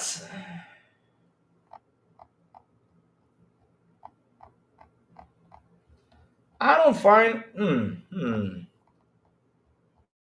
But here's the funny thing, though, right? I don't find that I don't find that it's a gutsy move because at the end of the day, though, we're seeing. Listen, PlayStation plays chess, right? All these companies play chess, right, with certain things, right? So, for example, look at Game Pass. I mean, remember when Game Pass came out? They were saying, "Oh, Game Pass is not a threat for us. I mean, Game Pass won't work." And what happened was you saw the PlayStation guys out there and saying, "Yeah, I'd rather pay $80 for quality." They started with the quality crap, right? I'd rather pay $70 for quality, pay the $10 upgrade for quality, this and that. But it ain't working. So now we're seeing that with the active users that are out there, it's bringing in the money. So basically, because again, let's look at the business model with Microsoft versus PlayStation. Xbox business model, they said it for years, we do not make money on our console. So how does Xbox make money? Through their content and services. So they're looking at the monthly active users. So they focus on maintaining their monthly active users. That's what they're focusing on, maintaining their monthly active users, making them feel happy. That's what these guys are focusing on. And that's the point. They're focusing on that because that's the guys that are spending, not the guys that buy this hardware, right? It's the guys that sit there and spend on the hardware. So that's what Sony has shifted, and Sony is looking at this. And shout out to the 38 people here watching the show. Please hit the like button, please hit the subscribe button, and also hit that bell. And camera, stop zooming in today. I have not done the signal. I've not done the signal for you to keep on shifting like that. Let me get into Switch just in case somebody that Twitch thing. I'm gonna work on that today. Yep. So here we go. Okay, Twitch is up and loaded. All right, all right, all right. And also, guys, I keep on telling you, I don't know why you guys have not joined our Discord. Join our Discord, guys. Just join our Discord here. I'm gonna send you all the invite right here. I'm dropping it in right now. Spartan661. What's up, Spartan? How you doing? How you doing, brother? Here you go. I'm dropping the link right here to our Discord. Go ahead and join it, guys. It's under Xbox International Podcast. Go right now and hop into our Discord. Join it to have a fun, cool, awesome conversation. Let's go. Yes. Let's go. I really don't care how Xbox makes money. Xbox provides the best value, game service, and overall experience for me. That's all I care about. How MS makes money is their problem. 100% E-Ranks. That's their problem. And Sony's problem. But what we're laughing about is E-Ranks today is that we've been telling them for years. Console sales don't matter. They've been pushing it. They've been throwing it at us, and we've been saying we don't care. And now look at Sony. Now Sony's saying, shit, they're making tons of money. We got to start shifting and focusing on our monthly active users. We got to focus on engagement. And the question is, right? Lou, you need to sit down, interview with P-Lump. We did have a down interview with P-Lump. He was on the show. Pretty fun guy. Maybe let's see. Next week, I don't know what's happening on XBI, but tonight we're playing more Doom. That's all I know tonight, guys. We are playing Doom on XBI tonight. So pay close attention to that. We are playing Doom. Yeah. Game Pass is king of gaming, 100%. And Xbox who, P-Lump? Man, where the hell P-Lump at? The P-Lump has not come by today. Where the hell P-Lump at? P-Lump, come by. And where the hell is Ray at? I've not seen Ray either. 100% we've known MA user king for a while now. Sony late to the game as usual. Yep. Yes, sir. 100% they're late to the game. I mean, come on, bro. Come on. Get with the times, Sony. Get with the times. Get with the times, brothers. Get with the times. Yep, get with the times, buddy. Oh. So, guys, on PlayStation Plus this month, this is what you guys are going to get. We got Sandland, which is an amazing game. The creator of Dragon Ball, worked on it. So it's going to be available on PlayStation Plus. We also got Hub Wanted, Five Nights at Freddy's, jumping on it. We have Soul Hackers 2, Battlefield 5, Stalker, the old Stalker, not Stalker 2, and one more. I cannot see the game. But yes, it's dropping into the premium and the extra. So guys, if you guys have a PlayStation, go ahead and download it. Yes, sir. Yes, sir. You know why he never plays it? Because, he gets a copyright strike. Because, of course, it's the Jimi Hendrix intro. That's why. And Pilo, he's a small channel, but us big channels, we get a massive copyright strike, which I hope that Pilo gets to the 600, to the 500 range so you can start, pumping it up. Yep.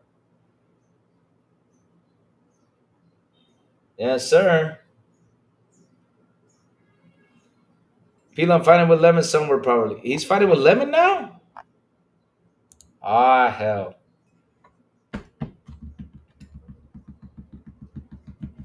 So in other news, like I was saying, financial discipline within the first party. So in the past, there were various issues. We are still halfway, but I think the mindset has changed significantly. So Lin Tao has been fighting with the first party studios. I wonder why you've been fighting with them. I wonder why. So like I was saying, man, that was just crazy news out there for PlayStation just dropping by and everything, man. It was just crazy this morning because I was like, well, we're going to talk about, console sales. Yeah, console sales. It's important for console sales. But then, Sony pulled the plug right there. They pulled that plug right there and stopped and said, wait a minute. Console sales are not important anymore. Let's talk about monthly active users. Ah, shit. Pilon being real yesterday was crazy. Louis yesterday, really? It was being real? Oh man, I sure missed that then. Because man, I gotta say something about Pilon. I love Pilon, but who the hell are you fighting with? Because Pilon on his show is like, look at this man right here. I mean, this man, I'm like, dude, who you fighting with? Seriously, he's like, look at this pony. This pony, he said this. I can't believe he said that. Come on, ponies. I mean, stop saying that crap. I get it. Oh, man, aggravated, all this shit. I'm like, Pilon, but why are you getting mad at someone you're not fighting with? It takes two to fight with, not.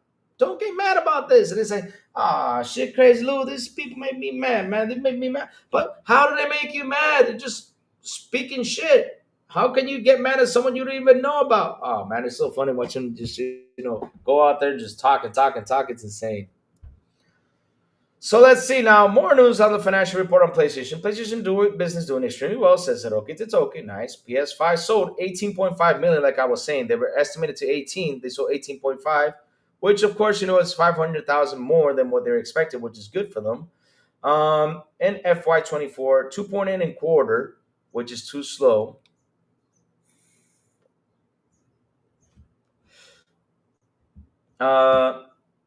Reaching. Oh, that's what you mean by gutsy. Okay. All right, got you now. I'll get you right now, Dodgeman. Revenue 31.8 billion total, up plus 9% year on year. Operating income profit increase 43%, 2.8 billion. Software sales up plus 14%. Good stuff. Attributed to significantly increase in third-party sales and DLCs. First-party sales decline from 39 million units. See? Oh my gosh, chat. See? How come Lou, man, Lou, Lou, Lou, you know your shit. I'll read this again. First party sales declined from 39.7 million to 28.9 million.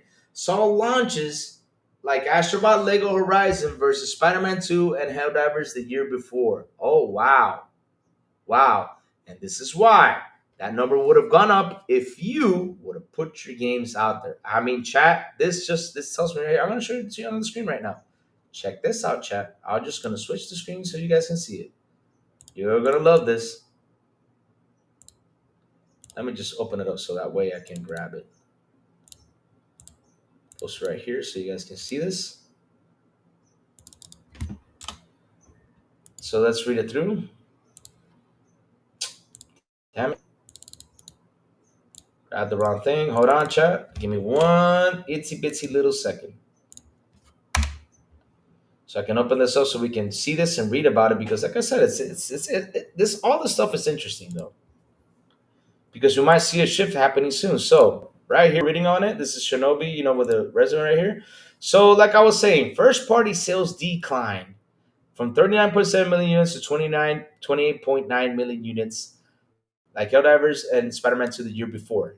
I'm seeing it soon. They're going to start sending their games out there. It's going to happen. They're going to have to send it to Xbox, have to send it everywhere, because if this keeps on declining, that means that there isn't any more growth for that game either on PC or on PS5. They got to look somewhere where they can get their first party sales to get that money and that traction to come back in. Gaming network and services in quarter four, revenue down minus 3%. Damn, that's crazy. Hardware revenue dropped 6% in FY24. Network services includes PS Plus, increased by plus 23%. Good stuff for them. Monthly active users in quarterly plus 5%. All right. FY expectation, April 25 revenue to go down 6.5 to 29.8 billion due to decrease in hardware sales and foreign exchange rates. Expect FY25 profit to decrease from 8.8 billion to 8.2 billion due to tariffs. Expect first party games growth goes to Joy, Death Stranding.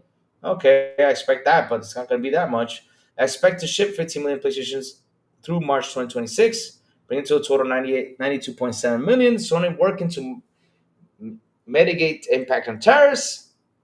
Production stockpiling forecast to not include GTA 6 has been added delayed of FY 2025. All right, there you go. Oh, there it is. Ah, never mind. That's another news. Okay, so chat.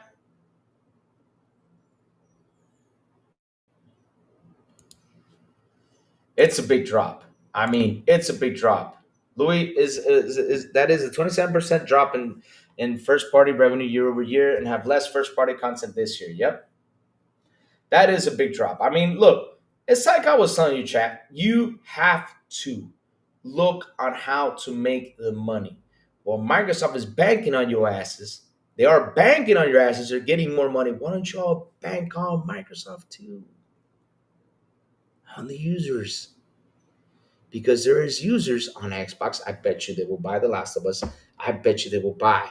Look, they will buy The Last of Us. You all saw it with MLB. Look how they bought MLB, even though it's a sports game, but look how they went crazy on MLB. But I know there's going to be users buying The Last of Us. I know there's going to be users buying God of War. I know there's going to be users hopping on to Hell Divers 2. I know there are going to be users doing that. Sony, go get that money and tell these ponies to chill out. I mean, if they get mad, to hell with them getting mad. I mean, I'm being serious. You got to get the money, bro. Because, I mean, they can get mad all they want. At the end of the day, you got to make the money to continue on with what you guys have. And having the same business model that for 30 or 40 years you've been having it, right? 30 years probably, yes, 30 years because they had the 30th anniversary. That for 30 years was working.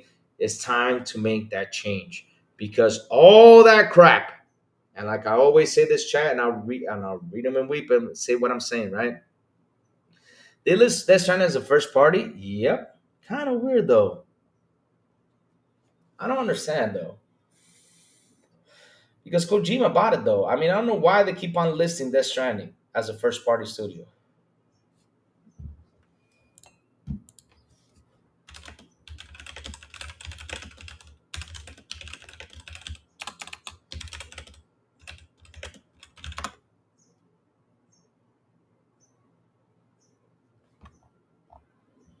I'm looking for it.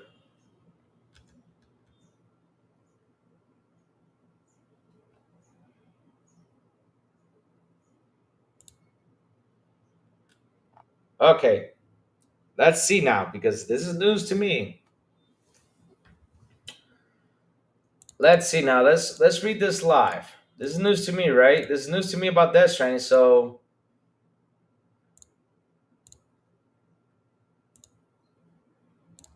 here we go. Sony clarifies the difference between first party, second party, and so on. So there's been a raging debate on the meaning of first party, second party, and so on among enthusiasts for eons. For the longest time, it was assumed that first party games were those who published by the platform holder and made by initially owned studios, while second party titles were those titles were still published by the platform holder but made by non-owned studios. However, the past decade or so, Sony has befuddled over engaged fans by describing the likes of Death Stranding as a first party game. So what gives? With an interview, Sacred Symbols plus paywall at X PS Studios, Yoshida mostly put to bed the debate with a breakdown. So when games are being by a developer, even an independent developer, and published by PlayStation, we call them first party games. What's a first party title then?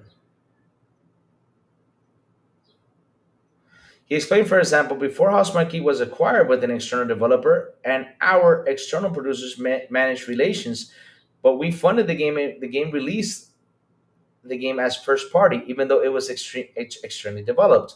Yoshida continued, we call second party when independent company created the game and funded it or the joint funded. So the IP is still owned by that company. A recent example of Rise of Ronin by Koei Tecmo PlayStation published that the game, so we call it second party. He concluded that third party exclusives we call partner titles. So games like Final Fantasy 16 come out on PlayStation first, and that was a third party exclusive. So that's the terminology. Yoshida added that during his tenure at PS Studios boss, sorry about that, he signed a lot of externally developed first party games, although they acknowledge the second party deals have been becoming more pro- prolific to late. We always did lots of externally developed first party when I was doing management, and PlayStation is still doing it, but the output from the we call second party has definitely increased over the last years, he noted. I remember the first example was Neo and Neo 2. Those games were created by publisher Koei Tecmo in Japan and Asia, but Asia and in the US and Europe, they were published by PlayStation, and that was a second party deal in our terminology. That went very well. Hmm.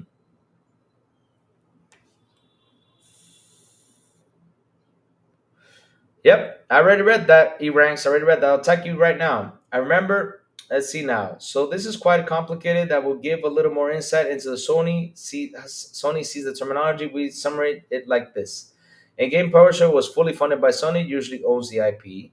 A game published by Sony with partial or full funding coming from the external company usually doesn't own the IP. A game published by developer by an external company launching first early on PlayStation platforms. A game published and fully funded by an external company.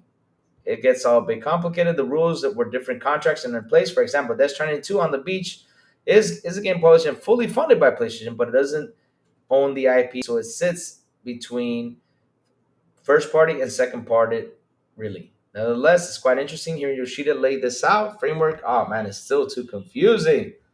Ah, I still don't get it.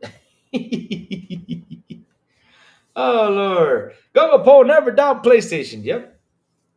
So Arex, the Sony CFO, says they're spending even less on first-party content too. There were issues in the past referring to game budgets. We are halfway there. The has changed, and if the mindset has changed significantly, yep, we know that. We know they have issues because these guys shifted from making their games, right? From making their games like they usually do to to what is it? Service games, which was a big problem because hell, how can you get these guys that have worked for many years on something that they know the formula, man? I mean, they can easily do it blindfolded and making something new. I mean, it takes time. It's not easy.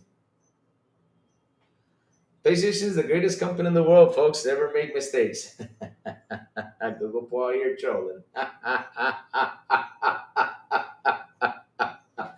Google Paul here trolling. He's being sarcastic, baby buddy. He's being sarcastic. He's trolling. He's being sarcastic. That's why I'm laughing my ass off.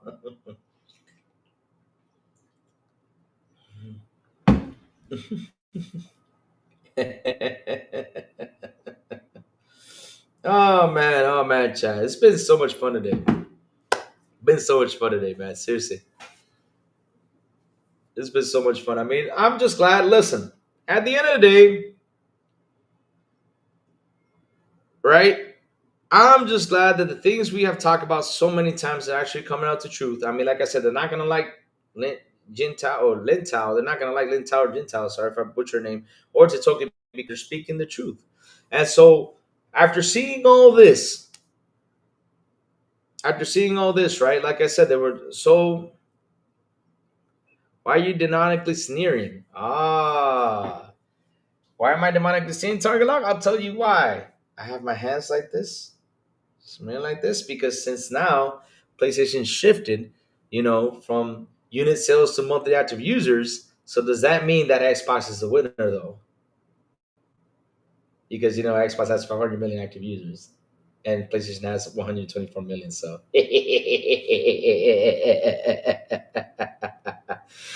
PlayStation was and will always be the console gamers. Okay.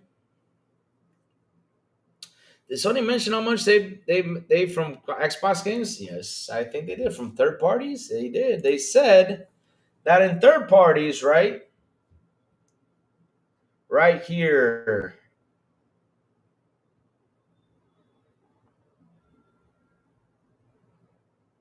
Let me see, where is it? First party sales decline. Let me see if I can find it, but I already read it somewhere. However, sales Juntao. Juntao. Where have I heard Juntao from? I know it's from a movie. Juntao. Or I don't know from where I heard it.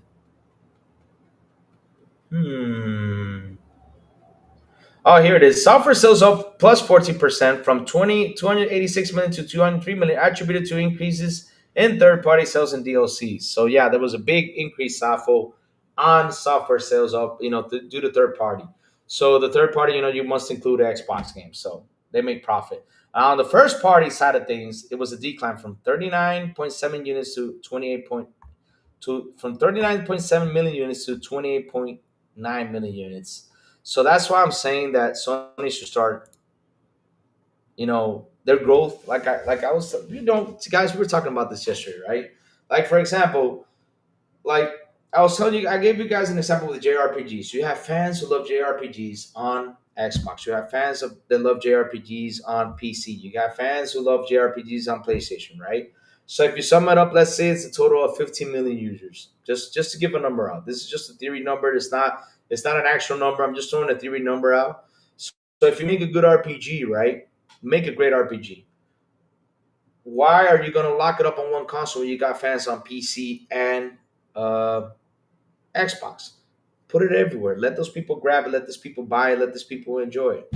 Why do you think Square Enix took off? Because they know they have Final Fantasy fans over there on Xbox, and they know that once they put Final Fantasy 14 or Final Fantasy 8, Final Fantasy 14 is there.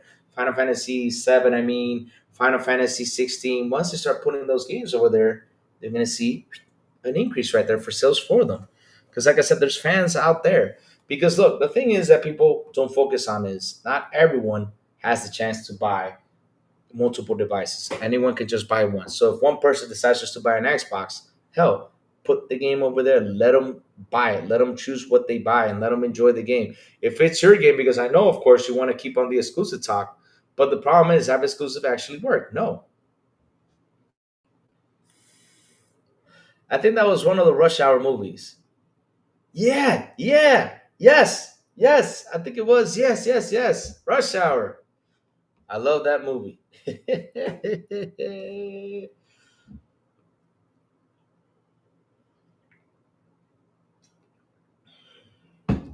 So they're focusing on active users, the main user base. What do you mean by that, Dodgeman Gaming? Main user base. What do you mean by that? I mean, what they mean by focusing on active users is the users that they can find out there, not only on PlayStation, but out there, right? What do you think, Xbox gives you like the option to say, oh, you got to have a Microsoft account? Because they keep adding to those active users. Like as soon as you buy an Xbox game, they say you got to subscribe, you got to have a Microsoft account. That's an active user for them. And that's data they collect. And that's data they go out there and they share it with the shareholders and say, look, from PlayStation, we have 1 million sales on the game and we have 1 million active users, which is sum it up to the active users that are out there. So that's a sum up for them. So yeah, that's the way to grow. And like I said, if PlayStation can say, okay, let me put God of War over the Xbox, and they say, okay, you must have a PlayStation account, right? Microsoft can buy people's brains with their money, but not people's hearts, which PlayStation does. Now, Target Lock, this is where you're wrong. Because because these companies, they're saying people's hearts, right? But right now, it's not about hearts, it's about money. And right now, money is hard to come by because gaming does not put food on my table. What I do mean by that is that I don't eat by buying a video game.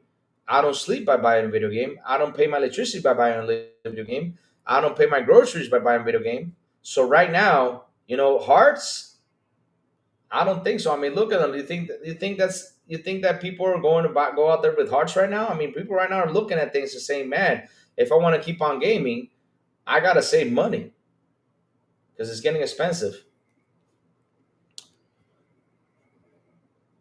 Has Sony put their games on Xbox? Has Sony put their games on Xbox? Yeah, they should, and I agree that they should start doing it. So this is the third executive at Sony say that sadly PS fanboys still constantly focus on consoles. Like that's the only metric that matters. 100%. Now we're focusing on MAU because it's important. MAU is the amount of users actively playing games. Hardware doesn't matter at that point. It's based on how many people access and utilize their software because that's where the money's being made. MLB The Show is on Xbox, yeah, and that's money that they're being made. Even PlayStation is happy with the results of having MLB on Xbox. How do I know that? Because they even said it. Yes, that came out from PlayStation's mouth, not mine. It came out from PlayStation's mouth. There's an article over there on GameSpot. I've shown it many times on here that they were happy with the success of MLB on Xbox. Hmm. But also, a lot of former exclusives are on Xbox now. Yep. I mean, look at Kina. Kina's on there. Look at Predator Hunting Grounds is on there. Death Stranding is on there. Hell.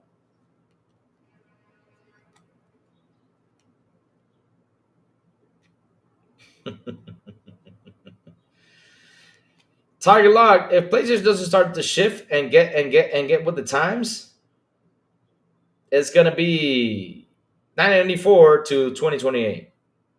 Because look, they may be making money, but they gotta make more money. They gotta come by more money, and they know that. You'll be fooling yourself if you think Sony will be against MS in the long run. Well, look, let me tell you something, right? Let me go. Let me go into some details, right? I mean, look, the thing is, people are afraid of change, but we've been changing all our life from the time we were born to this day. We see the changes. Like, for example, what has changed for us? A lot. For example, us 80 kids, what has changed? Music has changed a lot. Politics has changed a lot. The war has, I mean, not the war, the world has changed a lot. I mean, everything has been changing. The clothes we wear changes, the shoes we wear changes. I mean, hell, now we're getting exoskeletons, to run around to work with some stuff. There are exoskeletons out there, for example, for mechanics, for them, to put their legs in a certain position, sit there while they work. There is so much technology advancements. It's insane. Even doctors have technology advancements, right? There is a lot of changes happening, right? Same, like I said, for us 80 kids, we used to go rent movies to a video store, right? So,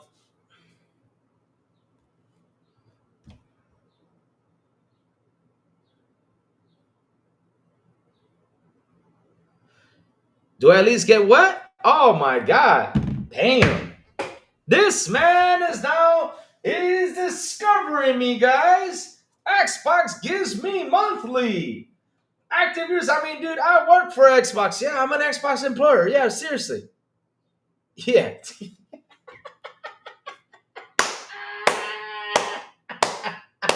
I don't get shit. Target locked. I don't get shit. Target locked. That's the problem. I don't get shit. I wish I got something I don't. But if I make my rewards though, and I make my monthly rewards, I mean, with the rewards, I can pay my Game Pass. That's the benefit that I get from Xbox, at least. But no, I don't get shit. Then I shoot for Xbox. Target locked.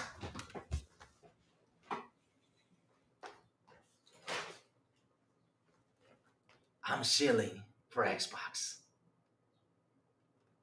I'm shilling for Xbox. It's right here. Oh Lord. Oh man. I gotta laugh at this fan. Target locked. This is not, listen, if you're gonna come to the show, this is not about wars on this show. It's all about games. First of all, we sit here, we talk games. Right now I talk about the morning news, I see the shifts, and I'm talking about business wise, what is wise for business. Now, if you either get offended for what I'm saying, bro, I'm sorry, but I'm speaking out the truth, man. I'm speaking out the truth on how I see something will be good for PlayStation. Now, am I destroying PlayStation? No. The thing is, you guys are mad because your narratives have been destroyed because you guys come up with all these crazy narratives, right? You guys come up with these crazy narratives, and I come around and try to tell you, listen, bro, these narratives are not true, right? Because it's all fanboy talk. I'm talking to you business wise. How can PlayStation get better? How can PlayStation make more money than what it is? How can it become better than what it was? Because at the end of the day, the thing is, you guys are not looking at this point. Microsoft is investing for a good future, and the future is now. Target Life, you're not seeing this, right? Oh, nice. I hope you're having fun, man. I hope you're having fun with Doom. I'm playing it too, man. I'm in right now, chapter 10.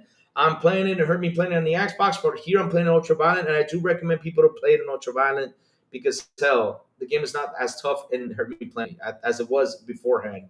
But, at least I'm having fun. I'm doing the collectibles, doing all that stuff, but I'm playing Ultraviolent here on Xbox. But it's a good game. It's a good game. So this show is all about that. So if you're going to, the thing is, I go out there and destroy these narratives that people come up with. I'm like, dude, that's not how it goes. That's not how it works, That's the thing. So this show is all about the games. We sit here, we talk games for hours. We've done this so many times. They want to be here to fight, and trust me, it's not for that. No, this is not the channel for this. This is the channel for fun. If Nintendo Switch 2, best future. I mean, look, No kids on. I mean, I was talking about this earlier, right? I was talking about this earlier. I was talking about this earlier. And I was talking with New Legal about this. Check this out. And I told him that out of the hardware systems, right? The one who had growth was Nintendo. Why? Because they advanced so well with Nintendo, it's crazy. How do I mean they advanced on the hardware side of things? Because hell, I mean, you got a console that you can take it with you, and it's not that big, and it plays well on the TV, and the controllers feel just right. And so now we're seeing the Xbox going to the handheld mode because that's what's becoming popular. And PlayStation is soon going to do that too because I know and I read somewhere that they're actually working on a handheld hybrid too. I hope so because that would literally help sales. And right now, guys, we need stuff like that because, like I was saying, from 80s to now, things have changed. We used to go to rent movies. Now we got them on the Steam services. We used to buy DVDs, Blu-rays, VHS. I mean, hell, chat, you guys see my library right here, down here, chat. I mean, look, I got, check this. Oh, shoot. I got VHS is down here. I ain't kidding you. VHS down here. Another VHS, another DVD. Now we don't even use them. And they still work. That's the funny thing. They still work. They still work to this day. Now, well, I guess I broke something, but I'll fix it. But we don't use them anymore because things change. And gaming is changing. Gaming is changing. Gaming is changing. And now what's important is the accessibility we have with our games. Right now, it's not about exclusives because the exclusive talk was all crap. I mean, we saw it. PlayStation doesn't need improving? I think it does, Target Lock, because why does it need improving? Because if it doesn't, it's going to get behind the times. Target Lock, back in the day, I don't know how old you are, but me as a 41-year-old, right? I'm 41 years old. But me as 41 years old, back in the day, I used to grab my console, right? I used to grab my console. It was a Nintendo or a Sega Genesis or all that stuff. Put it in a bag with cartridges to take to places. Nowadays, all I gotta take is a Fire Stick and a controller, and I'm gaming. Or just take this. Simple and easy. Take this with the plug, and that's it. Man, and let me tell you something, and don't get me over here started with this shit. Because if I got started with this shit, because hell, nowadays it's small. But oh my god, chat.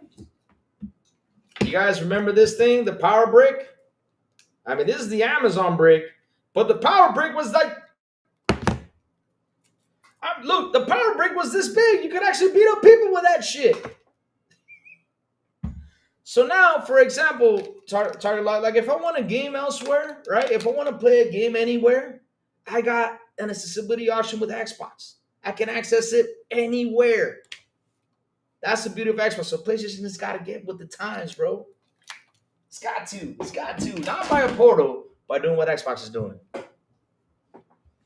Man, that Sony Rewards was a mess. It comes with Alexa. So another thing, right? Now you got 50 pounds of weight, limited on a plane. Or you want to pay the $100 to take your console? The Xbox Series X weighs like 15 pounds. The PlayStation 5 weighs like 20. So imagine you're going to sacrifice clothes on a trip to take your console? Ah, hell no. I'd rather put that thing in the back. No, screw that. Too heavy to carry on your back? Breaking your back just a video game when you're going to be out having fun? Unless if you're going for 2 months, then that's a reasonable thing. But hell, with the option of getting cloud and everything, oh man.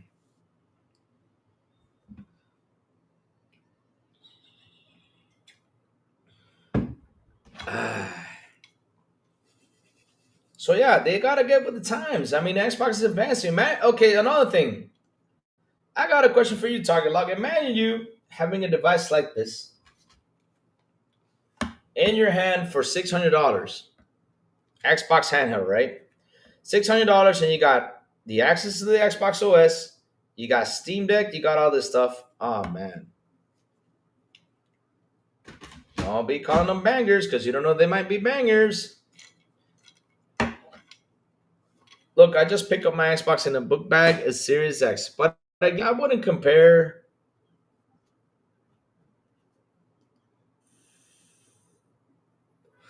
Well, I mean, look, here's the thing though. Here's the thing though, right? And let me tell you something. You guys can throw at me the bangers of Sony, right? But to be honest, look, target lock, and I'm being serious about this. The last time I turned on my PS5 was to play and to try out um what's this game? To try out Concord. That was the last time I turned my PS5 because Xbox has me playing all these games on Game Pass and I'm saving money on it. And that's what matters. Mine was Xbox Series S, all new games released. Mine was Xbox Series S. All new games released was delayed. Which one are you talking about? No, Kizone? But yeah, Tyler, this channel's not about that. This channel's not about, for me to fight ponies. I'm not here to fight ponies. It's a waste of time. Because at the end of the day, we're here to talk about games. Now you're just trolling. You're about to get a pew pew. You're about to get time out. It's good the time I've been addressed this. I shall crawl back into the hole. What am I? Oh, I read something from Discord. Sorry about that. It's the news. What are you talking about, Neo Kizone? What game? What game was delayed? What's your game that was delayed? Because I know a lot of games have been delayed. I mean, you got GTA 6 till next year. Yeesh. And we were thinking that game was going to release this year. Like, yeah, it's coming out this year. And everybody was scared that was being released next year. Damn it. I was hoping for GTA 6. Man, I want to play that game. I don't think so.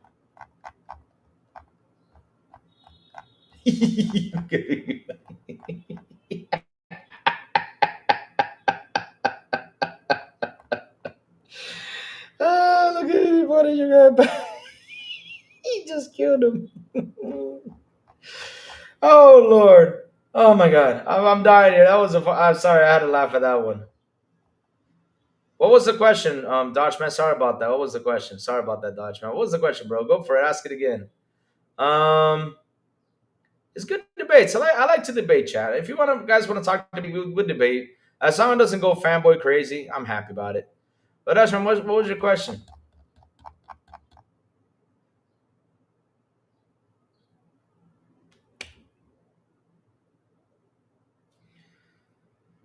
Oh Lord. What was the question, Dodge man? Can you repeat it? Sorry about that. I'm just looking for it. I can't find it because there's just a lot happening today on the show. I mean, we have just by the day we have 360 comments, which is amazing. I love to see the hop on, have good conversation. It's always fun. It's always fun to see it, guys. I love having this conversation, guys. It's always cool. Cool stuff. Cool stuff.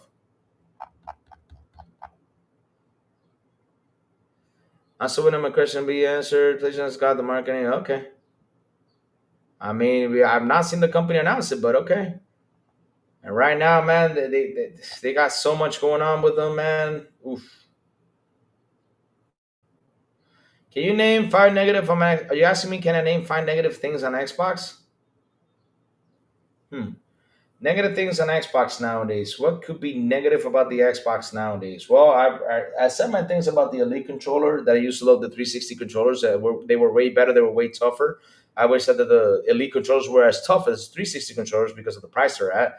What else can I say about the Xbox that's negative? I've talked about the marketing that they should get way better marketing many of times than what it is because hell, I mean, dude, I mean, we're talking about $80 increase on games. We got to talk about Game Pass. I mean, it should be marketed like crazy, and they're doing a better job of marketing stuff, but I'm hoping they get better and more better at it.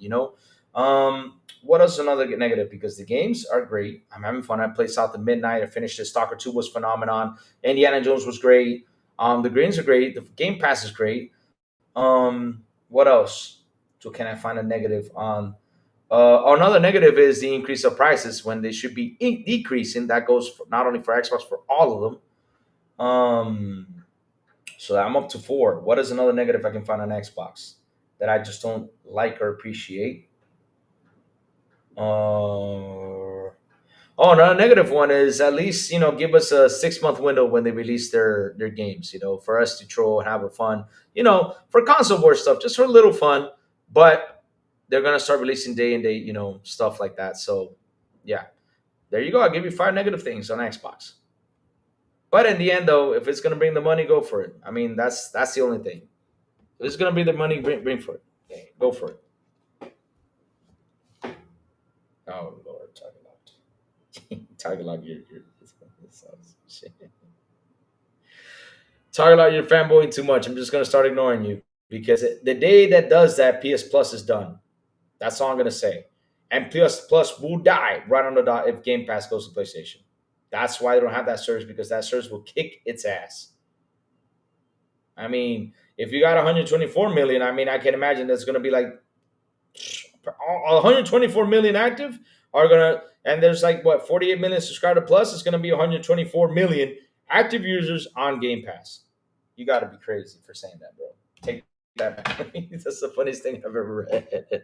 Went from Game Pass to PlayStation should put their games on Xbox, and does Game Pass put them on Game Pass? Does it make sense? It went from Game Pass to PlayStation should put their games on Xbox. Well, here's the thing, though, right, Dodge fan? The thing is, if Sony, it's not me. This is Sony talking right now, right? If Sony wants to get engagement from a user, who cares if they put their games elsewhere? They just want that engagement. It's a Sony game, right? It's a Sony PlayStation game. And like I said, let the Xbox user go ahead and buy it. For example, if God of War goes, and this is an example, just in case, I don't want y'all to go crazy on it, but if God of War goes to Xbox, right? Trust me, they will sell probably between, let's say 2 to 8 million as a random theory, but that's 8 million users that PlayStation didn't have. So at the end of the day, see, you like console warring, but what is against you? No. Dude, I've never been against console warring. Because look, let me tell you something. I'm a video game fan first, and then I console war, right? But I console war for fun. I don't take console war so serious. I joke around about it. That's the thing. But I love video games first, just to let you know. So bringing it back into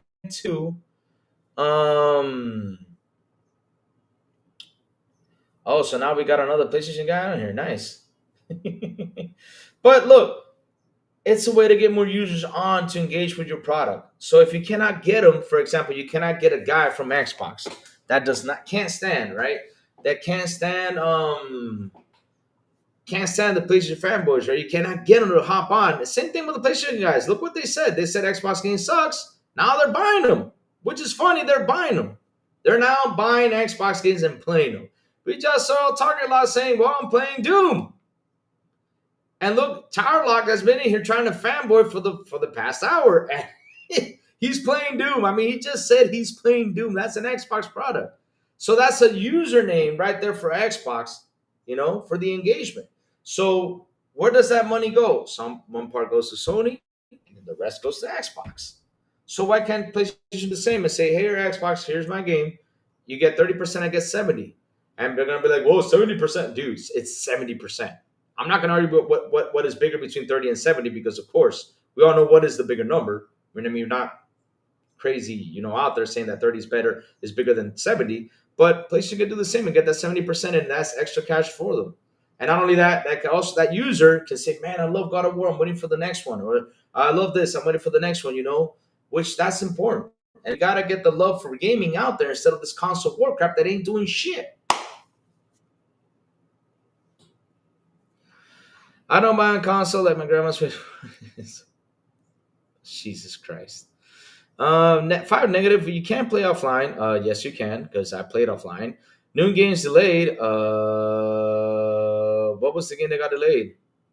Because, I mean, everything gets delayed. It's a common practice nowadays in the industry, but okay. Lack of RAM in Series S. The Series S runs games pretty well. I mean, it's running Call of Duty. And GTA 6 is going to run on Series S. I wonder what you guys are going to say. And not only that, you guys complain about the Series S, but Nintendo Switch 2 is running Cyberpunk. Let's see who's going to pull back who now. And less exclusive games.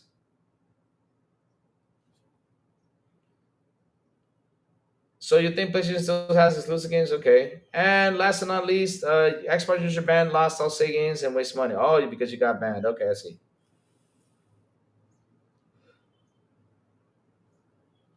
So if it would have been good, gone good, and Activision Blizzard, Bethesda executives were exclusive to Xbox, would you have been excited or happy? Well, hmm, I'm gonna tell you all on two sides of the things, right? I'm gonna sit and tell you two sides of things because look, I know all of us have been bullied in the whole console war crap, right? But again, I don't take it seriously because I laugh at it, right? But for example, what's best for business? Because, for example, us talking, like for example, look at you talking right now. Do you think by you fanboying or talking is it going to fix the problems that these companies are having, the studios that are shutting down, and everything that's going on? It's not that. You know how we get it fixed by playing the games, buying, playing, subscribing to the service. That's how you get it fixed. That's it.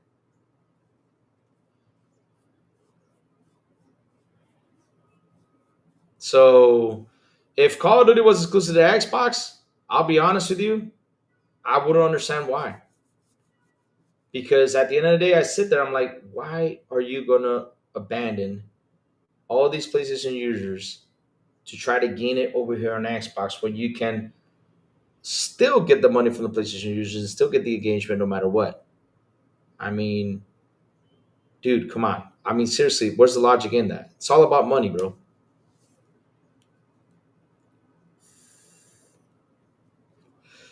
We don't have vested financial in the company. Long ago, Max is when it's suddenly shut down. Well, you should have gotten another one. This is stuff. I mean, I've had cars that have problems. All of us have. I have motorcycles. I have vehicles. I have. It happens, man. There's one day you get a product that gets fucked up. It happens, bro.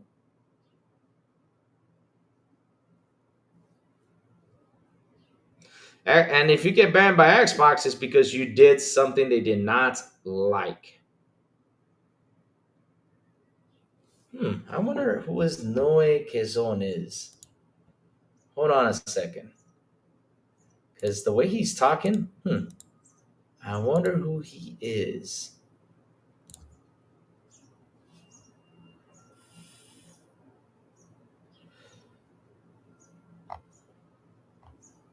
Okay.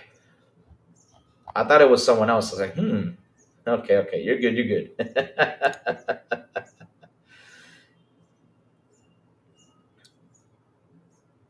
No, I do not want it to be. I don't want Sony neither to be like Microsoft. I don't want Microsoft to be like Sony. All I want is for these companies to make money so they can keep on doing what we love, and that is video games.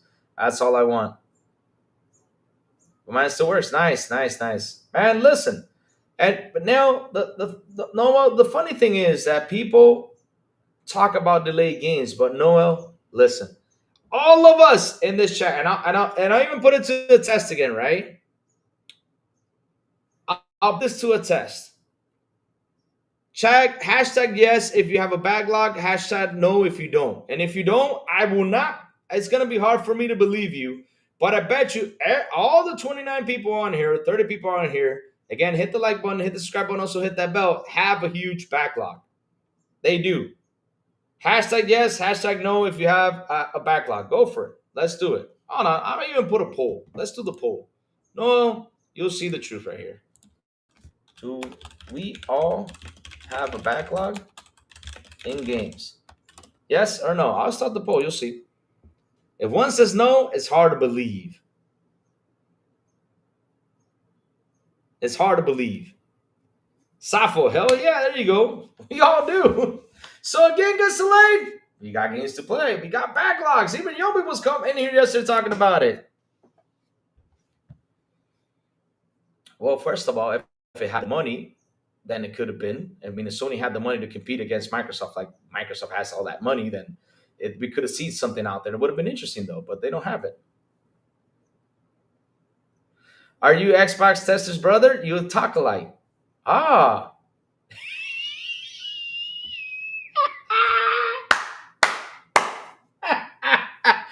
Maurice is my brother from another mother. And look, you want to laugh at this? He's been on the show. Look, I'll even show it to you right now. I'm not kidding you. We even have here. I'll show you this. Look, he was on here a couple days ago. The Xbox tester. We do it once a month. We do it once a month, and he's on here. And Maurice is my brother. He's my dearest brother.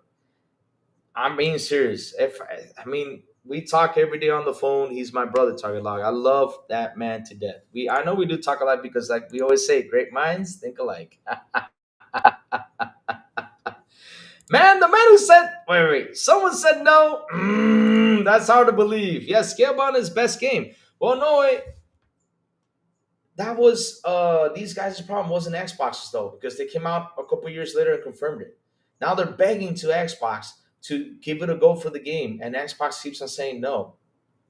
And that was Platinum Games. So yes, it was a problem with Platinum, not with Xbox. So don't be mad at Xbox for saying no to Scalebound when it was Platinum the problem, because after years of Xbox getting the heat, they came out, Platinum Games came out and said, this is our fault, it's on us.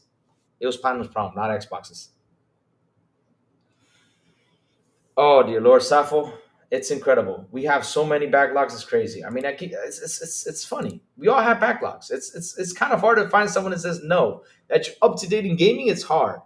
My whole library is backlog. I play little of one game, new one comes out, go to play, a new one comes out, play it, new one comes out. It's a vicious cycle. That's why when my buddy Dolomite comes around, which I miss him tons. So when Dolomite comes around, so when Dolomite comes around, right? He tells me, Lou, you're like looking at this at a job, because if I don't do this, then I won't be playing any other games. Because, for example, imagine you that I started this year. I said I gotta organize my gaming. I'm gonna do what's it called? I'm gonna play. I'm gonna finish Stalker 2, then Indiana Jones. Right? I finished Stalker 2. I took a little break right before Indy. I played Ace Combat 7 because I didn't finish it, and I actually did finish it. Thank God I did. Love the game. Right? Another game that was on my backlog. Then I went to Indiana Jones. After Indiana Jones, I think I played Castlevania 4. I mean Super Castlevania. Finished it, which I had a lot of fun. Right? Um, After that game, after Indiana Jones, I hopped into Avowed. I did not get attached to Avowed, so I don't know why. I just didn't get attached to it. I was just too tired of playing these big games, like for example, Stalker 2, then Indiana Jones. So then I jumped into Assassin's Creed because I like the hacking and slashing. I love that you can chop off heads and stuff like that. I like that stuff. So then I jumped into Assassin's Creed Shadows. Finished Assassin's Creed Shadows, right? I finished it. Gave my review of Assassin's Creed Shadows. Oh, but before I finished Assassin's Creed Shadows, I went to play South of Midnight because it was a 20-hour long game. Finished South of Midnight, loved it. Finished Assassin's Creed Shadows, and now I am into Doom. I am into Doom. Like I said, when Doom comes out, there's not even GTA 6 can drop. Any game can drop, even whatever. I don't care which game it is. I'm going to focus on Doom till I finish Doom. That's it. That's all Louis is going to play is Doom. So I actually stand for game ownership. I like to own what I pay for, but Xbox doesn't believe in that. I haven't seen Xbox physical copy in a while. Well, Target Locked, it's a license, bro. I'm sorry to say, bro, it's a license. Even a California law passed that now they're going to focus on license. That it's not called own games anymore. It's a license game. Even on PlayStation here, if you have the Uncharted copies, this is right here. Online beta requires PlayStation Plus membership, remote significant software subject to license. Software subject to license and limited warranty. SCEA may retire the online portion of the game at any time.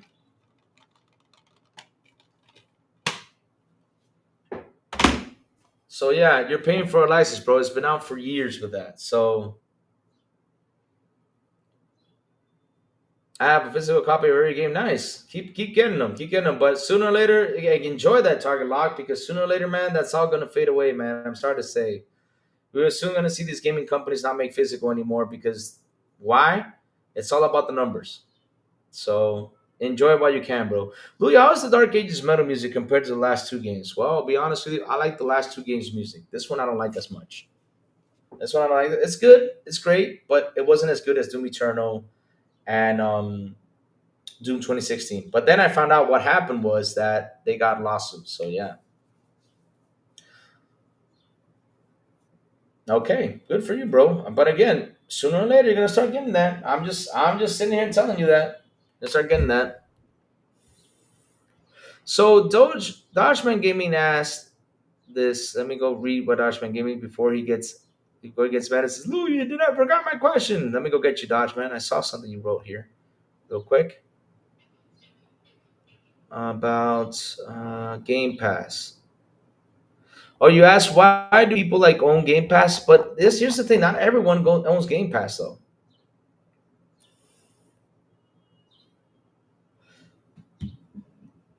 There you go. Even Noah kids owns up with the times. Physical games. Some switch to using game card key like DRM. Even he's up with the times. So he's telling you right there. Physical games are starting to fade away. Little by little, they are because that's why Xbox said we're not making it more physical because everybody's buying digital. Am I going to spend money on having 15,000 copies shipped to these retailers, right? And people are not buying the total 50,000 copies. They're buying what 2 or 3,000. Then I have the rest there, and I have to sell it for $3 in order to get inventory in. So what I'm saying is untrue about what the license. No, I'm not saying. I'm being honest though. Look, I even show it to you. Let me go get it. I'll show it to you right now.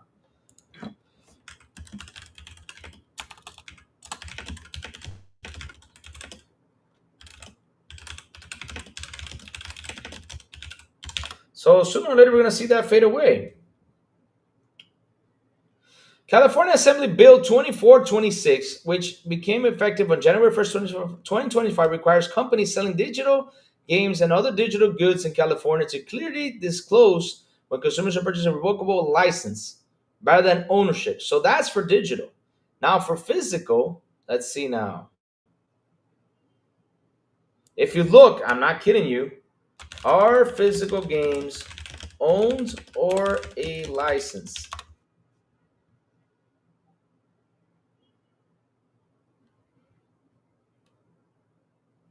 There, I'm going to show you this right now. You ready for this? I ain't lying to you. And this is live. So that way you understand that I'm not lying to you. Right here. Kaboom. Kapow, as I say. Look, when you purchase physical video game, you're essentially buying a license to use the software, not the actual game itself.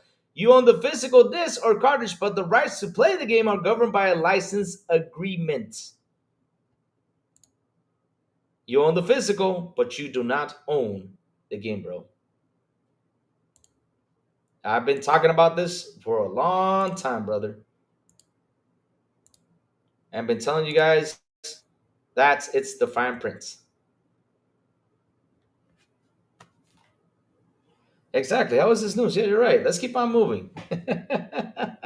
I still don't understand the hate for Game Pass. Do you hate phone company? Do you hate subscribing to Netflix to watch a movie? Hmm. Yep, I went over this many times. And the craziest part is why other people hate. I don't know why. I mean, that is something I don't understand because look, chat, I'm still okay. Since you guys,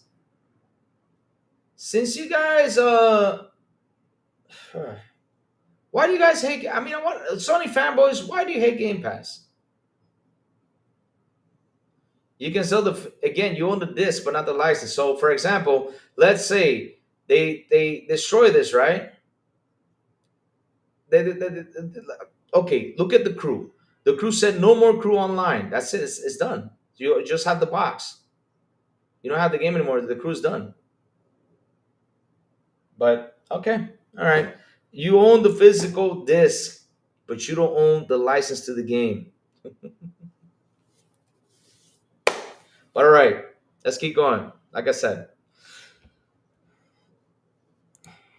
So why do they hate Game Pass though? Because you don't know you don't know your because you don't own your games though. That's their playbook. Oh, okay. Well, I mean, they believe that then.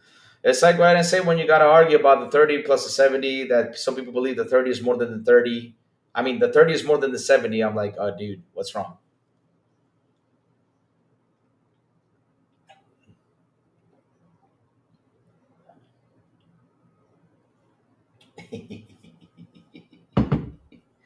That's why you hate it? Really?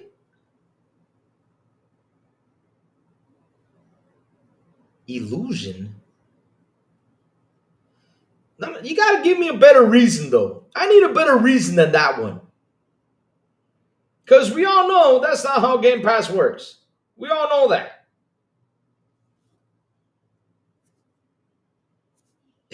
I mean, give me a better one, bro. I mean, give me a better one. I need a better one. I need a better one. I need a better one than that one. I need a way better one than that one. I mean, seriously.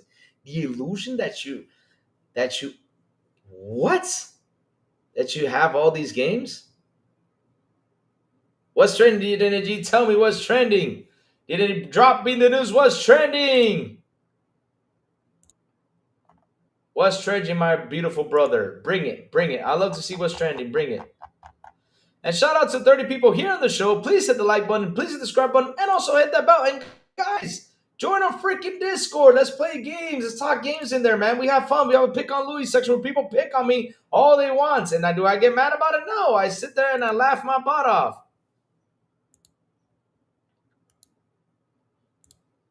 So here we go. There is our Discord right there under the Xbox International Podcast.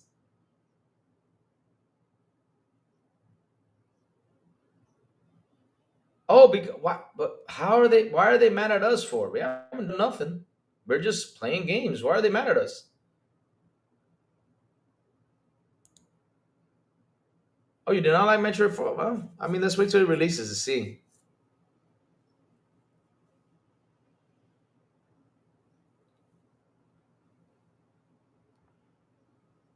I'm still waiting for a better one that's in the illusion because I gotta tell you something. Game Pass, we have all these games on there for us to play. Whether we choose to play, that's our choice. You know, if we choose to play this one or that one, that's our choice. Now, do we own those games on Game Pass? No. Even if we bought them, it's still a digital license. That they can easily say it's done and out. You can't buy it anymore. You're done. You can probably find a way to play the game if they want to leave it on there for you to play the game, but it's done and out. But I know that you don't own your games on Game Pass. You know, how do we have the illusion? I mean, the truth about that is we know it's there, so we can go ahead and play it whenever we want till the day they decide to take it out of Game Pass. Now you got the option to buy to keep it in your library, or you got the option, to just let it go and just never look at it again and wait for it to come back to Game Pass, which probably down the road it does. Because GTA 5 has been 4 or 5 times on Game Pass. Red Dead Redemption has been once. I mean, we've seen this on and on again. They keep on bringing these games back. So,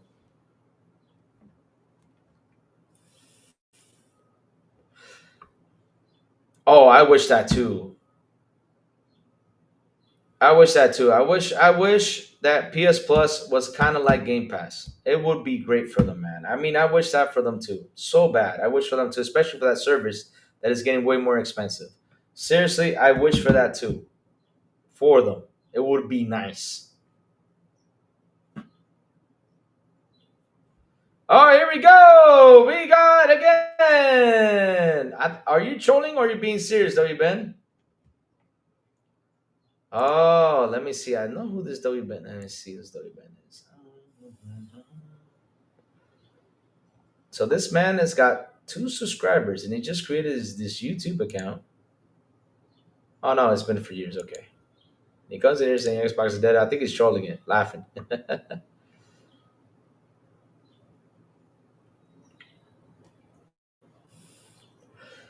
Gummy, yeah, here we go. Yeah, let's let them say all they want, Gummy. Let's enjoy what's happening out here. So, chat, you guys ready for Doom tonight? I know a lot of us are. Let's talk about Doom.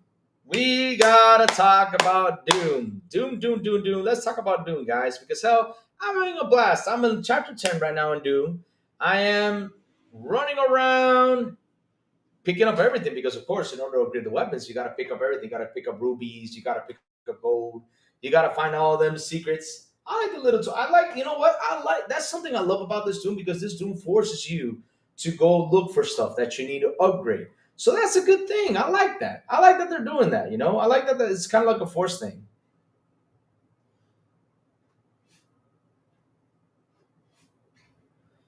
Yeah, that's something I don't understand either, Safo. I don't know why they don't improve the PS Plus because I even said it on this channel. They literally use the same narrative they used 2 years ago when they increase the price to make it better. But what's the better at? They use the same damn narrative, but I've not seen the better on the PS Plus for me to say, dude, let me go pay for it. Fuck. Do it. It's time. Right, Safo?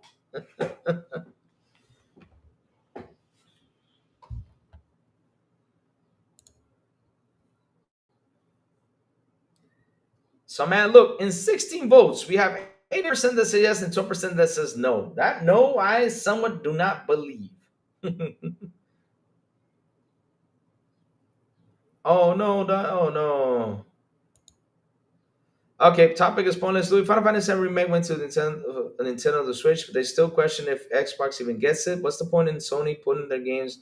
I'm sorry, Louis, but man, it's cool. Oh, no worries, man. I know you bring actually, Dodge, man, you're bringing out good questions.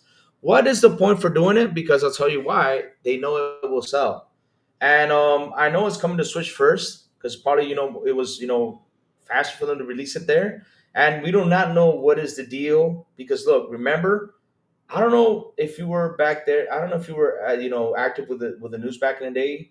But remember, supposedly when Final Fantasy came out, it was going to be like a year later. It was coming to Xbox.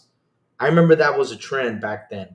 But all of a sudden, but it's for years been trending that it's going to come out this year. It's going to come out next year. It's going to come out this year. But we do not know what kind of deal Sony made to lock it in. That's the thing, though. So it's going to come out sooner or later to Xbox. Of course, it is because at the end of the day, Dodge man.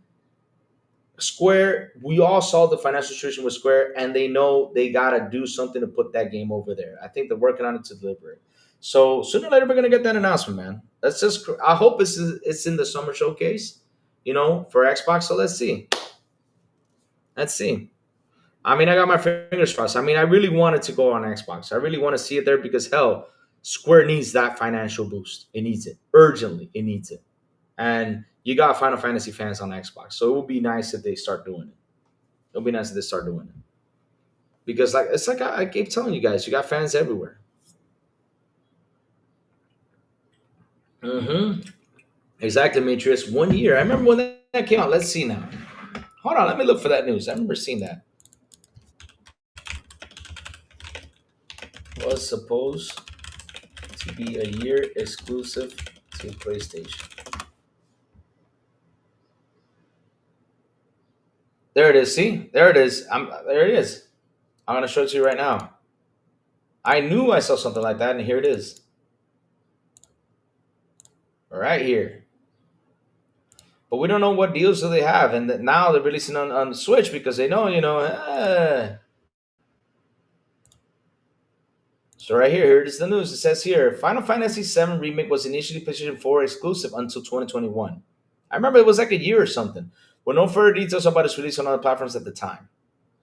I mean, I remember that was trending everywhere. I was trending everywhere. But let's see what happens. Let's see what happens. I mean, there's got to be something in the contract or something that's preventing, from Xbox to get it now. I don't know what it is. So let's see. Let's see.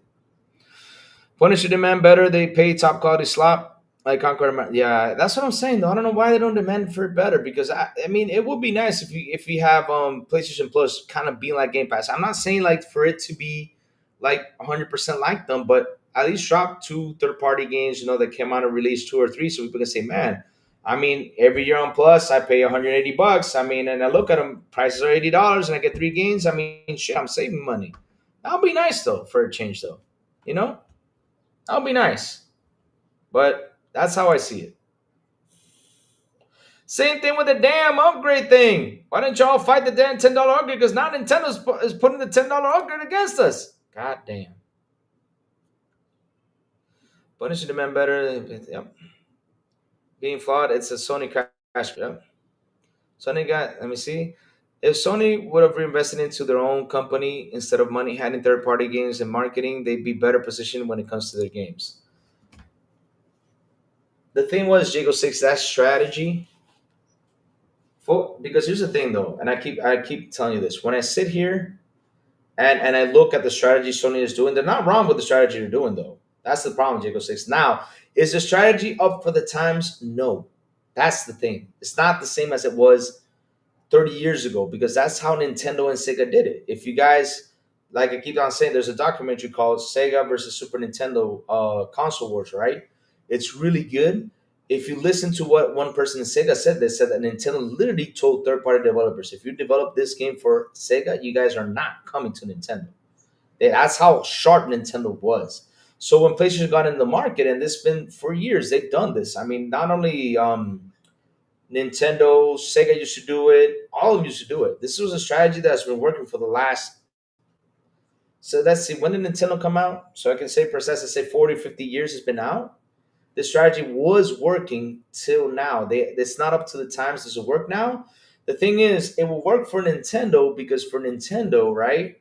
You don't need to spend that much money on the software like our PlayStation and Xbox and all these third party devs do on that console, right? So there are some games that are being made that may cost like less than 100 million. That's an easy money, for them to make back and stuff like that. But nowadays, these games are Avatar movie. What I mean by Avatar movie budget is because Avatar movie in 2020 was a $300 million movie. And so if you're making games like that, how can you get that money back?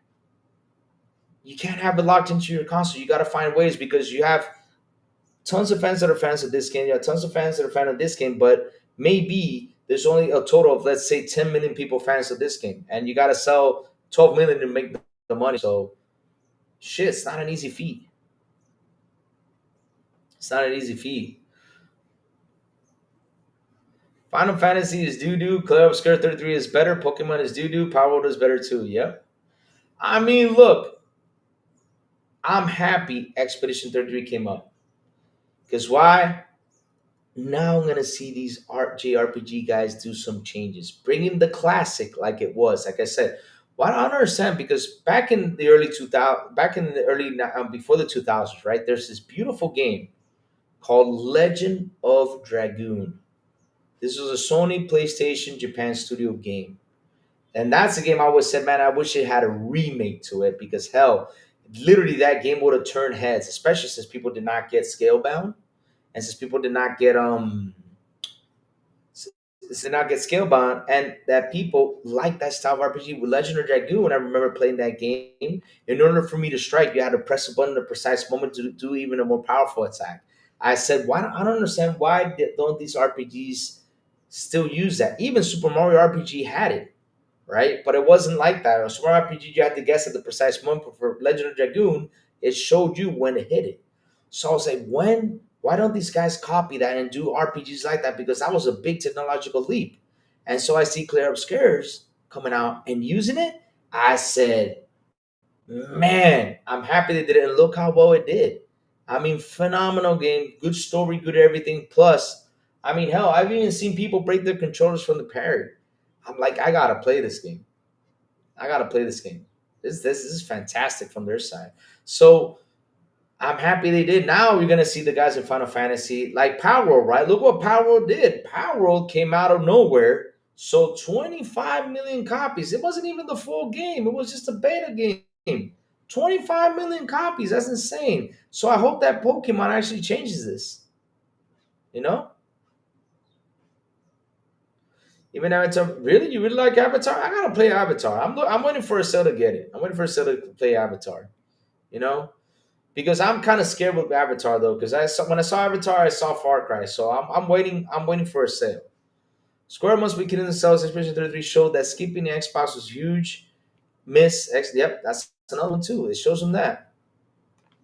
So Xbox games going to PlayStation gamers still buy games. Nintendo players buy their games. Majority of Xbox players play Game Pass, meaning no sales mostly. We do buy games, bro. Not only that, Xbox also secured an option that makes it even more money to the service by paying for the early access, which is a beautiful thing. I even said that I hope they keep on doing it when they start with Forza Horizon, and people are like, nah, they shouldn't do it. I'll say, dude, it's going to bring extra money for them. And look at this now. People pay that 30 to play the early access, so that's a beautiful thing. So, and Microsoft's making money on the Game Pass, and they're making money on the game for that $30 increase. So that's good. That's good. Minecraft have millions of games sold games. Yes, sir. They're doing really well.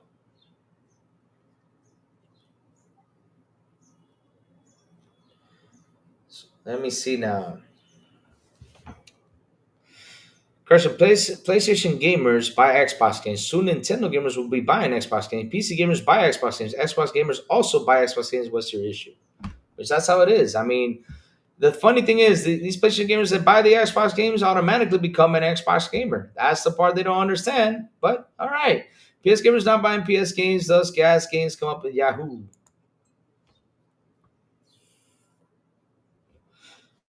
Man, does Yahoo still exist?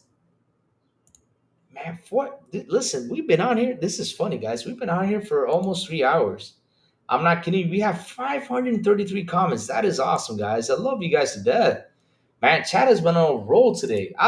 This is what I love about going live, right? The things I love about going live and talking to y'all is seeing you guys go on a roll, talk, express, ask questions. I don't mind answering questions. It's always fun. It's always a good debate.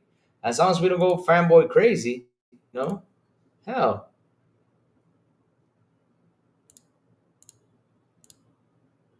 It's always fun. It's always fun, guys. I always have fun with you guys. Seriously, I do. I always do. Always fun hanging out with you guys. Always is. So let's end the poll because I don't see that it's keep on growing. So at the end of the day, the poll says this, guys. So it's 17 votes in and 88% out of 17. So let's see how much is that. So like I said, majority wins. 88%, 17 votes. 17 times 88%. So 15 people voted saying yes, and 2 people said no. Yeah, I know what Yahoo is, Noel. I know what Yahoo is. Yahoo was amazing back in the day when I was young. I forgot what was my username. It was a fun name. Man, I put myself a cool nickname. Yeah. Even if people don't buy games, they are in Game Pass. Guess what? Xbox still gets money from all the subscribers, 100%. And that's why Sega's looking on a subscription service. They really are. That's why Ubisoft has a subscription service because at the end of the day, well, we don't get people to buy our games, but at least they're subscribed to this. This is the money. This is an income that's going to come. Yeah, Yahoo. Yes, yeah, man. Yahoo was great back in the day. I love Yahoo. I had fun with Yahoo back in the day. It was good times. Good times. Good times with Yahoo.com.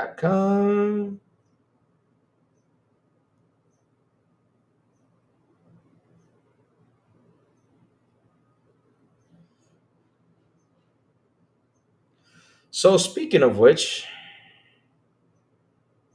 let's look at this.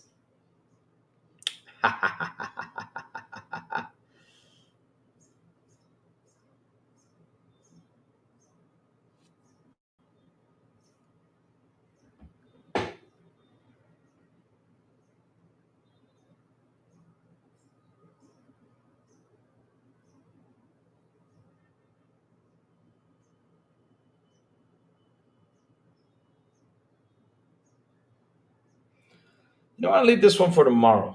Yeah.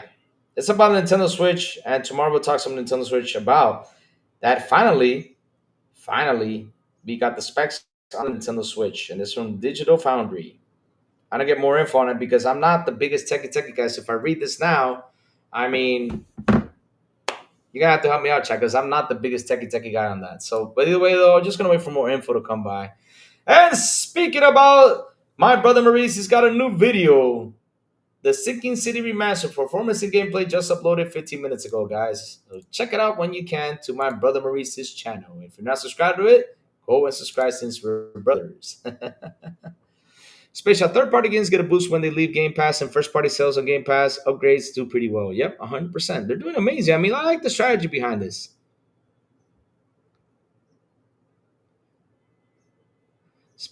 Ruin Theater? What do you mean? Oh, okay, I see. So you're translating it. That's why. You're using the translate thing. I get you. No problem, bro. No problem. Topic was why PlayStation should put their games on Xbox Keep Up 6. Y'all know the truth. Why this is why Xbox games are going everywhere. They want sales, Game Passes, and cutting it. Why do you think Game Pass isn't cutting it though?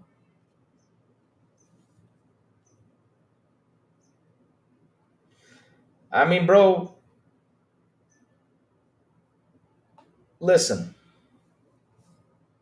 Listen. The question is, what is cutting it right now? Because Dodgeman Gaming, if you do not see the news every day, there's literally, I mean, at least once a month. I'm gonna give you a once a month, not once a week, once a month. But every single month, there is a cancel game, studio shutdown. Uh, there's a cancel game. There's a studio shutdown. And there's layoffs. So tell me what works nowadays, Dodge man? Because lately nothing is working. Lately, the strategy they've been using for the last 30 years is not working on all sides. I mean, look, we got Embracer dividing into three. Ubisoft about to be sold. We don't know if it's gonna sell or not. I mean, like I said, about to. Says it's been talked about out there. Um, PlayStation canceled 11 plus games, something I have never believed to see in my life. Uh, what else is happening? PlayStation shutting down studios, Xbox shutting down studios, Square selling off. I think it was Atlas Interactive. They sold off. They sold off something the other day because it wasn't cutting it for them. But seriously, what is working nowadays? EA in trouble. Everyone's in trouble. I mean, what's cutting it nowadays? Because that's the thing though that people don't talk about. They say this is not cutting it, but in the end, what is cutting it? Because lately nothing is cutting it. Unless if you're an Elden Ring, unless if you're a Hogwarts Legacy, unless if you're this business model, what's cutting it though? That's the question we got to ask ourselves. You know what's cutting it? Simple, free to play games.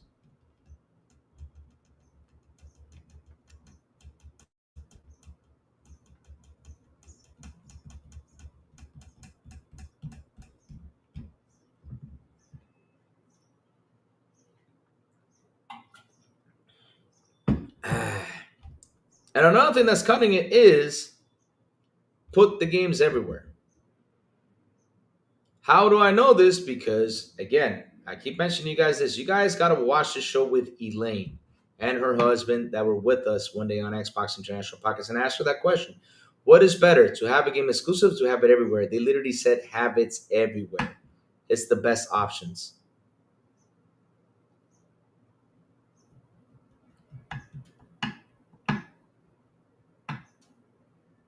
Howard's Legacy is great. Oh, I love that game too. And they're working on part two. Can't wait for it too. Sales are more money. Yeah, but Dutchman, but the thing is, okay, you need to understand the point of sales, right? And I'm gonna go back and use Spider-Man because that's the greatest example. Because from that leak, we learned something from that Spider-Man. Spider-Man had to sell 7.2 million copies in order to make profit. 7.2 million copies. These days, even Maurice was on here. When was it, on Friday? And he even said Alan Wake right now just broke even with Alan Wake. The guys in Remedy just broke even with Alan Wake now. And when did Alan Wake came out? Alan Wake 2. Let's see, chat. Hold on. Because like I said, I love talking stuff, right?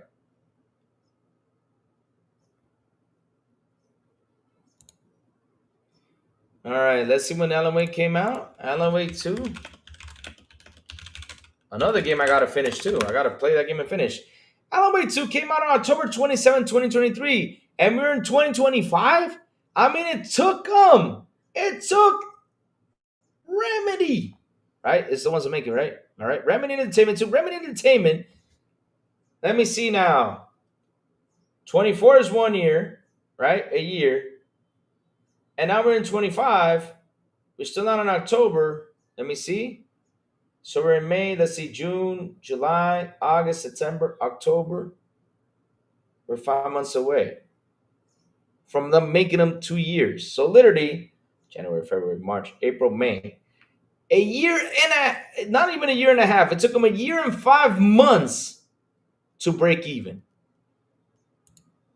To break even. So again, what's cutting it nowadays?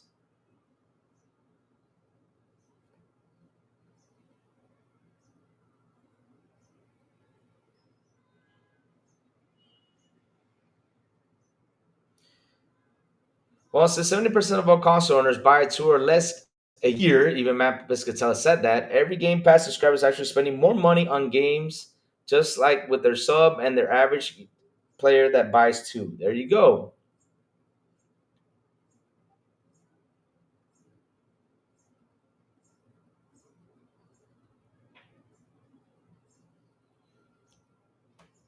There you go. So it turns out Game Pass makes more money than game sales, but it also additional sales on top of it. That's why it's working so well. Yes, because here's the thing though, chat. Here's the thing that makes this is how I see that Microsoft makes a profit, right? And this is a theory of mine. It's not 100% confirmed, right? So Microsoft goes out there. They put this game on the service. People pay the 30, that's the extra. They're playing it. They put it on PlayStation, people buy the game, that's an extra. But you already have this many subscribers subscribe to it. You already have, people paying the extra $30 to play day one, right? And so if you keep on adding stuff to it, it does make sense. It does make money.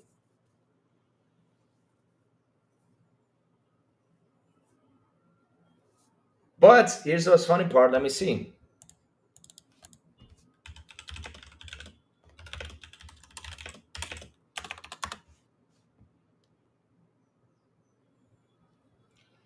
You ready for this? Ready for this, Dashman Gaming? I'm gonna show you something. It's like I said, I got my information right here. Nobody talked about this because people just don't talk. Here you go. How much did the ABK deal cost? How much did what's it called? Check this out. Get ready for this. Here it is. Yes, it's true that Xbox platform, including the Xbox Series X, has generated over $80 billion in revenue over Xbox in the past years. 68.8 cost the deal, cost the company, plus the years and fees, whatever. But Xbox already made this. Nobody talks about it. I sure as hell I have, because I remember I did talk about this when this information came out. And that was in February. Yep, that was in February. It's right there. Look, I clicked on it and I talked about it.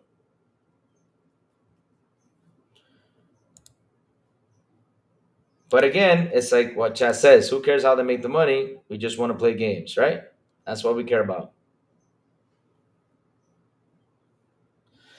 Well, PC users have Game Pass, and the Game Pass on PC grew 45%. So it's working.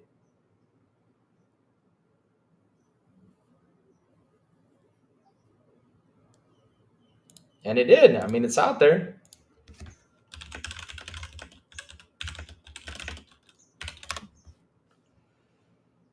There it is. PC Game Pass subscription service experienced significant growth, increasing its revenue by over 45% year over year. The growth contributed to Microsoft overall Xbox content and service revenue. Call me from New Jersey. Hold on, chat. 1 second. Hello?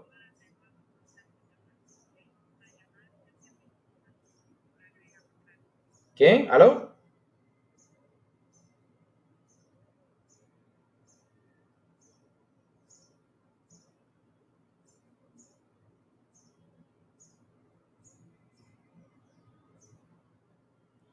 The fact that is I ain't adding people to my cell phone.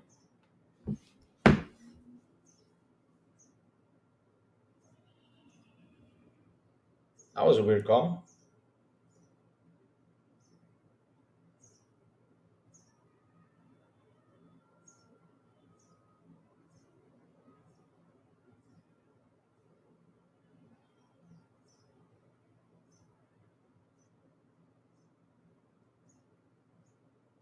Oh, sorry about that. I was just thinking about that phone call. I got lost in the minute. Hold on. Let me check it out. Okay, got it now. I'm back into it. Let's you can truly play Fortnite GTA Online, and if they were about to get the same situation, no one plays their games and just plays live service. Well, you should have imagined if Microsoft sold ABK tomorrow, it would be worth more than $70 billion. The investment's already appreciated. Yep. That's another one. Every company is going to make money their own way. I don't care how they do it as long as we get to play great games. 100%, I agree with you guys there. PS profit margin has been dropping every year for the past 3 years. Well, actually, they've done pretty good this year. They actually done pretty well. I'm happy for them.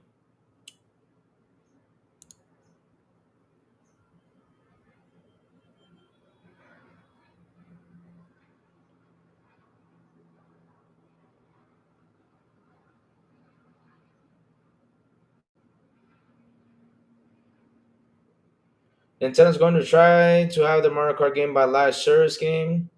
For their sake, I hope they can do it. It's important that they have something there before and they get overrun.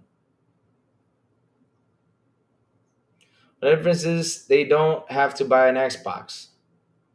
Well, here's the thing though. People should buy an Xbox. If they don't, well, I mean if they can, cool. If they can't, well, I mean what can we do? I just hope they could. Because seriously, Xbox is actually the good thing. When did MS give COD marketing? This year? I don't know. There was a rumor going around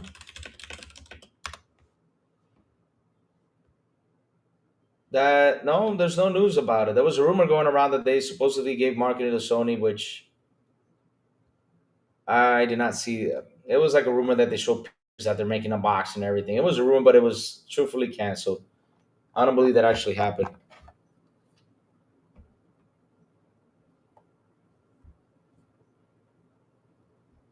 So you know what? Why the heck not? Let's talk about the Nintendo Switch.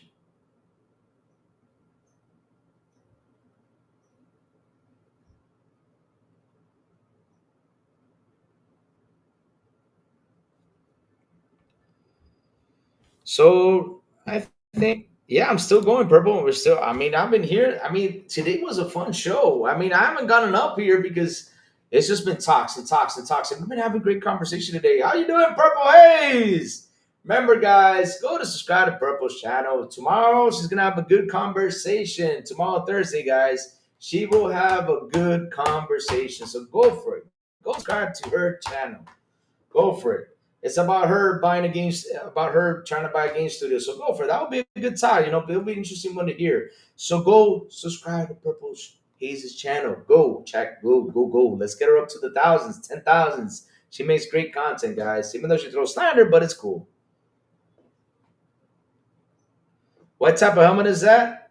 That is a motorcycle helmet. Because Purple, I used to ride Harley Davidson. I switched now to sports bike. I won't show you the rest because I got, information back here of first because you got to put it on your helmet. What's it called? The thing you put on the car. That gives you the numbers. What's the thing called, guys? Chat, help me out with that. I forgot the name of that. But yeah, that's my helmet, motorcycle helmet. It's kind of because of the heat, it got sticky. Yep, look at that. It got sticky because of the heat. Yeah, I ride Harley Davidson and now I'm riding street bikes. So, because it's too hot to ride a Harley here. I wish I could just keep it and ride it for the rest of my life, but it's too hot. So we'll get hacked modded. Oh, I don't want to switch. Nintendo, listen. That's someone who wrote it in the chat, not Lou. I'm not condoning, I don't want you to come around and sue me because, Purple, how Nintendo is. They come around and sue people. So, yeah, I'm not condoning that just in case. I was thinking that it would be great. I was thinking the other day, wouldn't it be great to sell marketing rights for COD to Sony? Laugh out so you get. Oh, that would be great too. Yeah, it's more money for that. So let's go see the Nintendo Switch right now. Let's go see the info we have here on Nintendo Switch. We just saw it. Let's go look for it and let's talk about it, guys. I mean, you guys got to help me out with the specs. I don't know nothing about specs. Let's look for that. So here it is. All right. All right, guys, let's switch it. Because hell, I mean, why not? Let's keep on going. I mean, chat's having fun today. You guys having fun? If you guys having fun, yes, I did, and I finished it. Great game, Jedi Survivor. I loved it. Jedi Survivor is good. So, chat, can you guys do me a favor? Because, we've been here for 3 hours. I'm not kidding you. We've been here for 3 hours. I don't even know if I'm going to do a show tonight. because everybody's gonna be playing Doom. And how I don't want to interrupt anybody's Doom. You know what? I was gonna play Doom tonight. Screw it. Or do you guys want me to come back tonight and play some Doom? I mean, it's all up to you. I mean, if you guys want me to, I'll go for it. All depends if you guys want me to, or if not, if you guys are playing Doom, I won't do a show because I know people are gonna be busy playing Doom, and I don't want to bother people playing Doom, especially a game that I truly adore. And I know Purple loves it too. So, chat, can you guys do me hold up for a moment? I gotta run to the bathroom. I think I'm good with water. Let me check. If I'm good with water, if not, I'm gonna go get some. Let me go get some more water. I'm running out of water. So we can read about the Nintendo Switch 2. So yes, hold up for a moment. Let me do this real fast and go get more water. Be right back, my beautiful chat. Sit right there and enjoy my beautiful Corsair chair. Do I recommend it? Yes. Is it comfortable? Yes. It's a beautiful Corsair chair. Yes, sir. Now, Corsair, please come by and sponsor me. No, I'm just kidding. Good chair, though. Go ahead and buy it, chat, if you guys want to.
Man, I thought I'd tie my shoelaces, but no. Let me go get the water, child. I'll be right back. Give me a second, child. I'll be right back.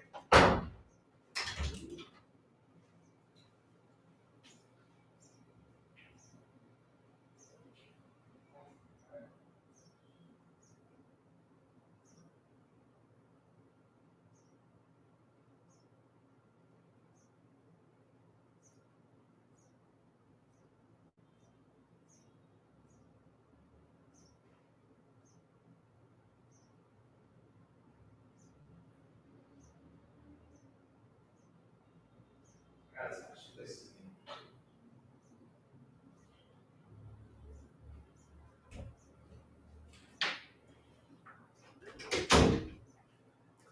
Okay, we're back.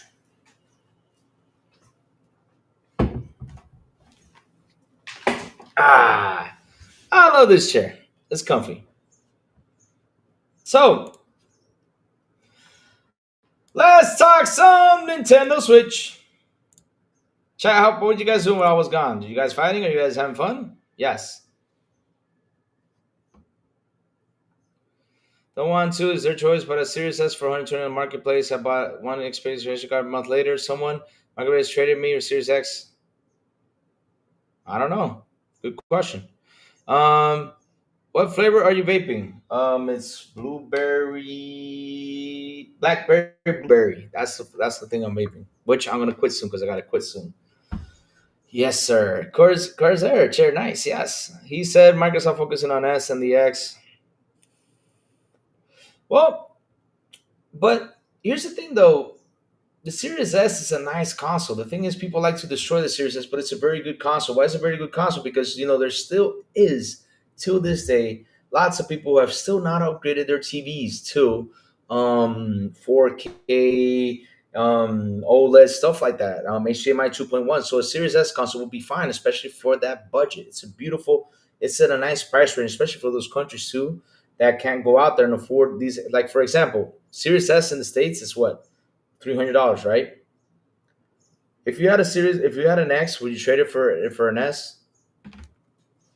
I mean, dude, if I was not using the top notch technology, first of all, I would not buy a Series X. I will buy a Series S. I mean, that's what I would have done. But if I bought a Series X, I mean, it's just a console that, and not only that, also one of the fun things about the Series S is you can take it everywhere with you. It's a comfy thing, it's a comfy console. You add the screen, it's a comfy console to take with you because that's another beauty about it. It doesn't weigh that much, and you can play modern games. So maybe he traded in because he was going to use it for travel or something. And also, you can use it as a laptop too.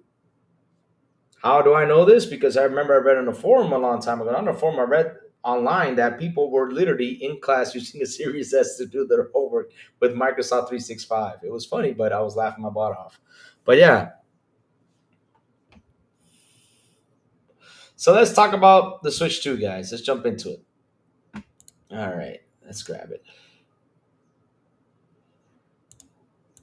Purple, you're gonna love this because Purple loves the Switch. Purple's got everything about Nintendo. I mean, Purple is a Nintendo person all the way. I mean, she got the watch, she got the clock, she got everything Nintendo. Purple's a Nintendo person. She loves Nintendo. I don't know if I'm buying the Switch 2 though, but yeah, not now, but later on the road. Yeah, Nintendo Switch 2 final tech specs and system reservations confirmed. So Nintendo has released its own technological specification for the Switch 2 console, however, but it's fair to say the details is somewhat selected, and that's okay. It's been a long time. I did touch with the Series S and use it like a laptop. There you go. See, I wasn't lying. You can't use the Series X like that, though. I mean, shit, that's pretty much like a, what's it called? What's this thing called? The PC big box things, That'll be like a big ass PC case. Yeah, there you go, PC case. You bought two clocks and still haven't opened them. See, I told you guys, Purple got everything. Purple's got everything, and one of those clocks is for Crazy Louie. Yep, Purple bought it for me because she said I was cute. Yes, sir. Yep, Purple bought me that watch for me. Yep, I will soon get it in the mail. Yes. No, I'm just kidding, Purple. Oh man, but remember, save one, Purple. Open one and save one. Use one because you're gonna use it for the Nintendo Switch, but save one. Do not open that one because later on down the road it's gonna be worth whoosh. Nintendo's that's something I don't understand about Nintendo. Why why do their products always like within time just hold a value that's amazing? And not only that, they just increase value. I mean, Super Mario Bros. On the Nintendo, the NES, it's like $1.6 million. I'm like, damn it, why did I open that damn Super Mario game? Ugh. But all right, let's keep on reading, guys. It's been a long time since the film docked out of the technological arms race against Sony and Microsoft, but at the same time, information void demands to be filled. We covered compelling leaks about the new T239 processor in the past, but today we can rule out the various asterisks and caveats surrounding unconfirmed rumors that deliver that you might call a final specification, along with some of the limitations developers are dealing with working with the new console. Uh-oh, limitations? So now, who's holding who back? Is it the Series S or the Nintendo Switch? A lot of the detail we have focused on the vaguest element of the official. Oh, yeah, no interest? Oh. Oh, Rooster, I'm sorry about that, Rooster. The thing was, Rooster, I told the chat this morning I was playing Doom last night. I was playing Doom. But since you're in for God, we got to talk about it. It's gaming. We'll talk about it, just for because, I mean, this just leaked out and it's good to see now.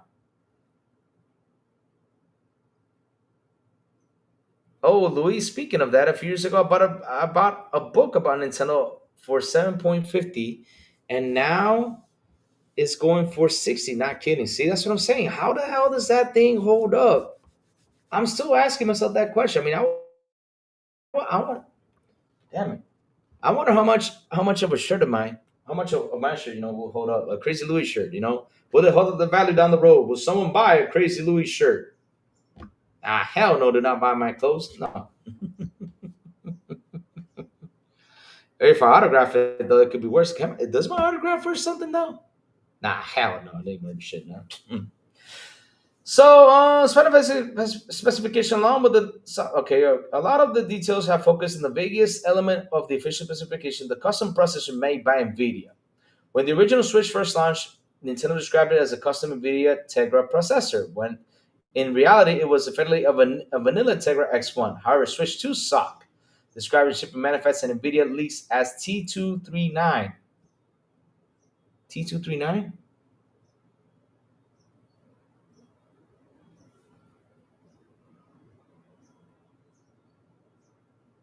T239.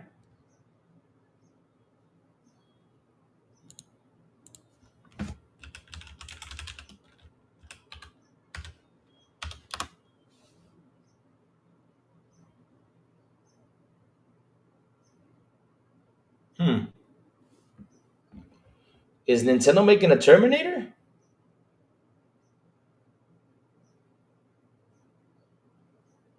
Because I mean, sure does sound.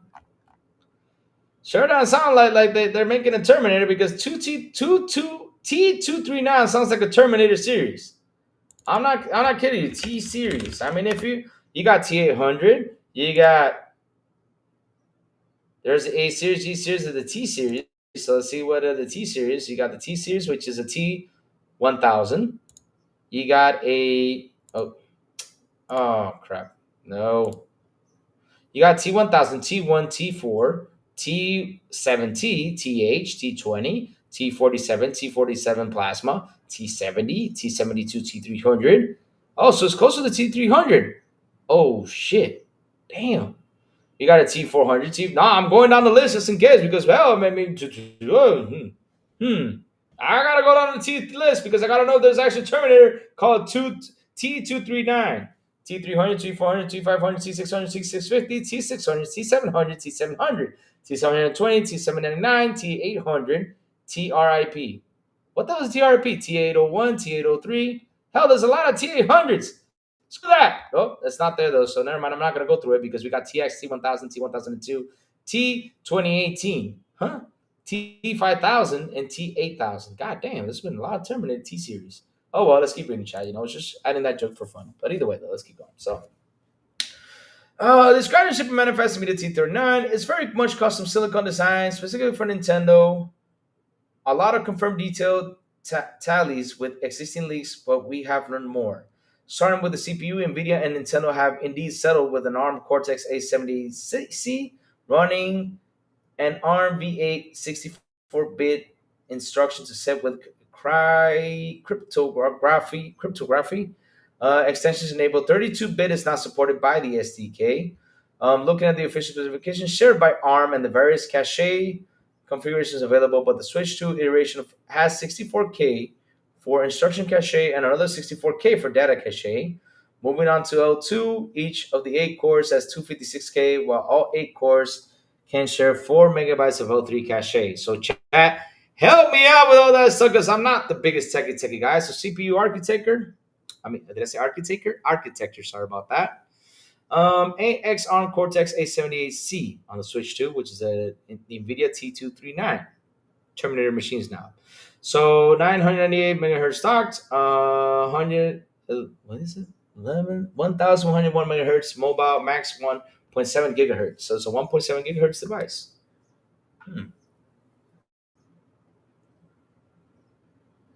2 cores, 1 core available to developers. Ampere Maxwell, CUDA's 1536 to 56. So at least it's way more advanced than the old one. 1007 the clock. Docked, already read that. Memory interface, 128 bits LPD DDR. Oh, it's LPDDR5. So we're still in DDR5. Interesting. Why not DDR6? RAM with 102 gigabytes docked, 68 gigabytes mobile. Memory system reservation 3 gigabytes, 0.8 although for games. Yeah, I mean it's a better improvement than the original one. I mean, just for the CUDA cores, we see that it's a better improvement. Plus, yeah, it seems like it's a better improvement, but is it the improvement that everybody wanted? And everything. I mean, for third party devs, it will be good, and this is going to be pretty much a third party machine too. So reading through this chat, help me out with this because, like I said, I am not the biggest techie guy out there. I'm not. So the original Switch Tegra X1 featured ARM Cortex A57 cores, 4 of them with 1 reserve of the OS features, leaving 3 free for developers. A similar to ratio to Switch 2 with 6 cores available to developers and 2 reserved by Nintendo for running the operating system. CPU clocks are confirmed, but still a little bit of a mystery. Mobile mode, the CPU runs at 11,000 megahertz, dropping to 998 megahertz in its performance mode. Typically used when running docked. A distinction we make because there's nothing stopping developers running Switch 1 or Switch 2 in mobile mode when docked. We still don't have an explanation on why mobile mode CPU clocks are higher than the performance mode, but memory bandwidth drops in mobile mode would likely have an impact on CPU performance. That's just a theory on our part. Mm. In Interestingly, so I got a question for you, chat, and explain to me this: is this more powerful than the Series S or no? That's all I'm asking. Interesting, Nintendo does specify the maximum clock of the CPU is 1.7 gigahertz, a lot higher. Which console would I buy? PS4 Pro or Xbox Series X? I mean, you buy. If I was you, I would buy a. If it was up to me to buy, I would get a Series X. I'm not spending spending $800 on a console that still does not have that power that it's supposed to be using. So or 900. So I would get a Series S X. I mean, 100%. And it also depends on the TV you have. I mean, if you got a TV that is not HDMI 2.1, I mean, hell, just get a Series S. And so, typically running dogs, MSC already CPU performance and theories are apart. Interesting, Nintendo does specify the maximum clock on the CPU is 1.7 gigahertz, a lot higher than the other specified figures. Again, speculation here, but this could be a theoretical maximum of the Nintendo could open up to some point in the future or used in special circumstances. Back in the day, Nintendo improved loading times on Switch 1 games by downclocking the GPU on loading screens and using the thermal headroom to ramp up the CPU to maximize 1.785 gigahertz. A faster CPU means faster decompression of assets, so while 11,998 megahertz clocks are confirmed, a theoretical 1.7 gigahertz is possible. Moving on to the graphical hardware, and again, what if we're looking at confirmation of existing spec leaks? While Switch 1 uses the NVIDIA Maxwell architecture GTX 900, Series Switch 2 uses the Ampere architecture as seen in the RTX 30, similar to the Switch 1 GPU. Think of this as miniaturized version of consumer GPU. 1536 CUDA cores are confirmed, as are the dock speeds. 561 megahertz when running handheld mode. Wow, this is too much. 1007 megahertz when docked. Again, though, there's a maximum stated clock of 1.4 gigahertz, and the developers can adjust the clock rate, but it's unclear. It's running higher than the standard handheld dock clocks is actually possible. Developers don't get full GPU resources, though. Some of that's reserved by the system.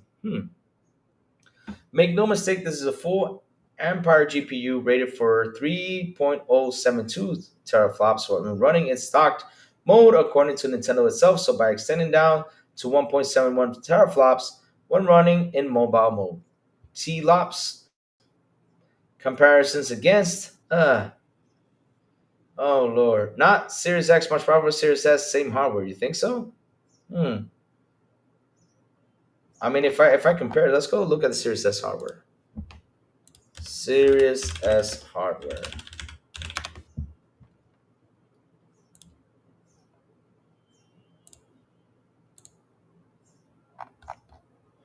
So the hardware has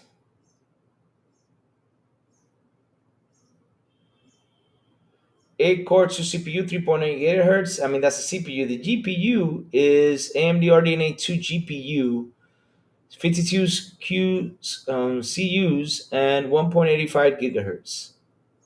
Oh, that's the Series X. What am I doing? It's Series S. Sorry about that. I read the Series X. Sorry about that.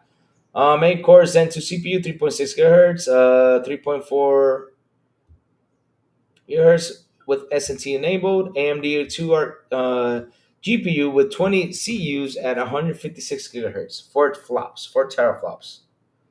So it has 4 teraflops, and the Nintendo Switch has RAMs 10 gigabytes. All right. So it has DDR6. So yeah, the Series X is better. The Nintendo Switch has DDR5. So yeah, I think it's below the just by looking at the RAM, I think it's below the Series S though. So let's keep reading this news though. So where was I?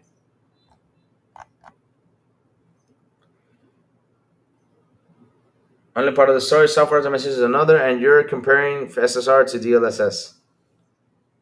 No, I'm just looking at the specs though. I mean, hell, I know games are going to run great because I mean we saw that is running Cyberpunk, and to run Cyberpunk, it's a big feature. It's a big feat because man, Cyberpunk. Remember when Cyberpunk released purple on the OG consoles and the new consoles? I mean, on the new consoles, it was running good. On the OG, it was horrible. So if it's running that, I mean, that's a big feat. But at least it goes up to 40 FPS, not 60 though. Hmm. So let's see now. Make no mistake, this is a full empire. Let's see. So by extension, down to 1.71 teraflops and mobile mode T-flops, comparisons to other devices are relevant at this point. In the world where memory bandwidth is usually important for mobile devices and where the concept of flopflation, as Cerny put it, can overemphasize GPU's gaming potential, ultimately, it will be done to the games themselves to show us what the system truly is capable of. Moving on about DLSS has been confirmed by Nintendo and Nvidia, and as Empire's ray tracing features, uh, Switch 2 is rated for around 10 gigabaytes per second, doubling up to 20 gigabaytes when locked. Of course, RG is taxing on resource constraint, which ray tracing, I know Rage is against it and he hates it. It's taxing on resource constraint system. It's no surprise that we've not actually seen ray tracing effect in any game showcase to date. But I expect to see it happen at some point, especially when the Switch 2 running in its performance mode. Moving on to memory, the leaks are once again confirmed. Switch 2 uses 12 gigabytes of LPDDR5X, delivered by via two 6 gigabytes modules. Memory bandwidth is confirmed at 102 gigabytes in performance mode, up against 68 gigabytes. When running in its handheld, there's nothing new here, but what we can confirm is that of the 12 gigabytes, 3 gigabytes of that is reserved by the system itself, leaving 9 gigabytes available for developers. Compared against this one, the older console chip was with just 4 gigabytes of memory with a total of 3.2 gigabytes available to the developers. Wow. So that's a better increase though. Good stuff. The older console chip, okay, I already read that. So Nintendo certainly reserving a much bigger chunk of total RAM for non-gaming functions at this time around. Nice. Good thing. While Nintendo Switch 2 uses variations of existing technology, there is a component that's fully custom made for Nintendo, the FDE or file decompression engine. Whew. So much to read. 256 gigabytes of UFS storage. All right, where was that? FDE decompression Switch 2 features okay, storage versus the original. Let me read that again. While the Switch 2 uses variations of existing technology, there is a component that's fully custom made for Nintendo, the FDE or file decompression engine. Switch 2 features substantially upgraded storage versus the original. 256 gigabytes of UFS storage, which users can augment with micro SSD express cards up to 2 terabytes in size. However, faster storage in just one element in reducing loading times. Data is typically complex on storage, so not only does it need to be loaded, but it needs to be decompressed. Typically a job for the CPU. Switch 2 can defer decompression with the FDE instead of the CPU, which should be faster and more powerful, efficient. The file decompression engine is a hardware accelerated solution for unpacking LZ4 compressed. Oh, Lord. Thank you, Rooster, for stopping by, bro. Always fun to see you, man. I'm about to go have lunch, man. We've been on for 3 hours and something, man. Jesus.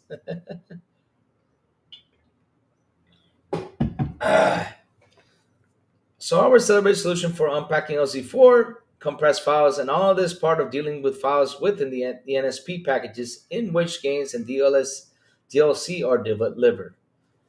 Oh Lord, this is so long. Moving on to the display, there's much to add here on display specifications: 7.9-inch white color gamut LCD screen resolution with 1080p and support HDR10. Good. And VR up to 120 hertz. Good. And addition details that hasn't been disclosed is that it's a 10-point multi-touch capacitive touchscreen. For the record, Switch 1 display was 10-point multi-touch 2. Something that is important to clarify is that as far as Nintendo Switch 2 developers are concerned, VRR is indeed a function in the internal display only, and there's no support all right now of VRR over HDMI. The best theory we have for this clock docks this port is to HDMI converter doesn't support standard HDMI VRR. But whatever the cause, we hope to see Nintendo provide some sort of solution due to this course. Jesus Christ. Oof. We're almost done, chat. We're almost done. In terms of other information, we learned game chat is clearly an important part of the Nintendo Switch package, which it should be for free. Don't charge for that, damn it. But it does have significant impact on system resources to the point where Nintendo actually provides developers with a game test chat testing tool. This simulates API latency. NL3 cache misses that the real world game chat system incurs on the system, meaning developers can test without needing active game test sessions running. We'll be interested to see how game chat may or may not impact game performance, as this does seem to be an area of developer concern. The Nintendo's SDK also fully supports NVIDIA DLSS or deep learning supersampling, as confirmed by CD Projekt Red and seen in Cyberpunk 2077, right? And also certainly in Street Fighter 6. We're told that there are DLSS 1X, DLSS 2X, and 3X options in addition to DLAA. So DLAA is basically native resolution rendering with DLSS using purely for extreme high quality anti-aliasing. DLSS X1, 2, and 3, in the context, this is to be the equivalent of PC's performance balance to the quality modes, though Cyberpunk seems to be using both dynamic resolution scaling and DLSS in concert as opposed to staying wedded in one particularity. Mode particularity. Sorry about that. Like I said, so much to read. Oh Lord. You're almost done, Chad. Almost done, almost done. Almost getting this out the way.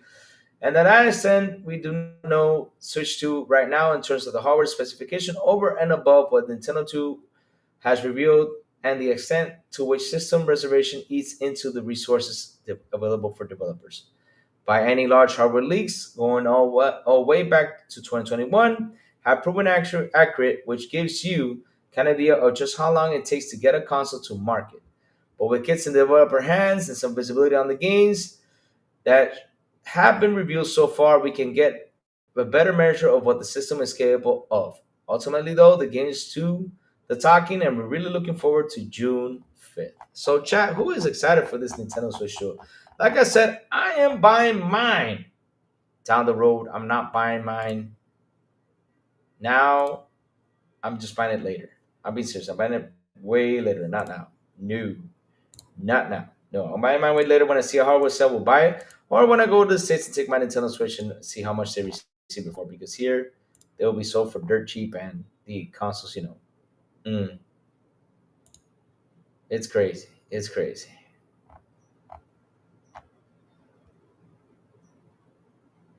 How am I seeing? I know Purple Haze got not one but two. Oh man. So I look at Ori Switch One runs Ori crazy good, but if it wasn't something else, I would. Yeah, I mean, look, the Switch One had its magic, right? I mean, I cannot go out there and be like, Switch One, but it was an issue for other dev parties, right? I mean, it was an issue for putting their games on there. I mean, take prime example. Look at Mortal Kombat.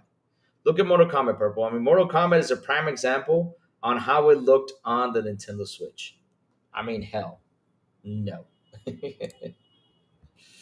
That was ugly. I mean, Mortal Kombat was horrible on the Nintendo Switch. All the games were horrible looking on Nintendo Switch. So glad they're getting this better upgrade, for people that want to see modern third party games looking kind of well. Well, not looking kind of looking well on especially that device, because hell, Purple. Some people just buy one device. That's it. They buy one device and stick to that device. I mean, it's got to be good now so they can get more third party games on there. I mean, I'm even liking that. What's that game called from? That PlayStation made a deal with them, and now they're putting that game over there exclusive Nintendo Switch. That's pretty much like the sequel to Bloodborne. Oh man, I've been liking that game. That game is looking good. That's what they're calling it. The sequel to Bloodborne is going to Nintendo Switch. People trolling out there. But yeah, I'm happy they're actually doing a pretty good job with that. They're actually getting more third-party games being involved. And my God, we got 667 comments today on the show. Jesus.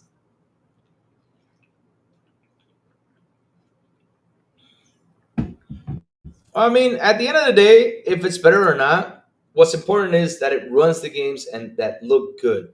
Maybe we're not getting the 60 FPS on some of those games, but it's cool. As long as they look good, happy. I mean, that's what matters to me at the end, though. I'm happy. Again, we do not want Mortal Kombat. type scenario again. I mean, we want something good, something different, but hmm, let's see what happens. Let's see what happens. See how well it does. Let's see how well it performs. I mean, we still got more information coming about the Nintendo Switch, on June 5th. We're going to see how it performs and everything. Let's see what is the true power behind the Nintendo Switch 2. So it's going to be an interesting one. It's going to be an interesting one. So, yeah, what else is out there, chat? Because if not, man, it's already 1:44. Jesus, I spent all day here. Started at 10:20. Let me see, 11:20, 12:20, 1:20. Man, we're almost 4 hours on the mark. Wow. I don't know if I should even do a show tonight. Jesus, 4 hours in? Whew. I should probably hop on Doom or something. I don't know. I'll play Doom tomorrow because I mean we covered pretty much everything today. We talked PlayStation. We have PlayStation fans coming by, all mad. But hey, at the end of the day, we have fun. I welcome to the world. Sony Paradise AMAU Switch 2 is confirmed to be weaker than the Xbox. Oh, here it is. What's right about the Metacritic truly matters. MAUs. Meanwhile, 9 gigabytes of memory is not considered sufficient for gaming development, providing XBSS is more than capable. Oh, see, Joey the Phantom Kraken laying the smack down out there. Let's go, Joey. Love you, Joey. You're awesome. Yes, sir.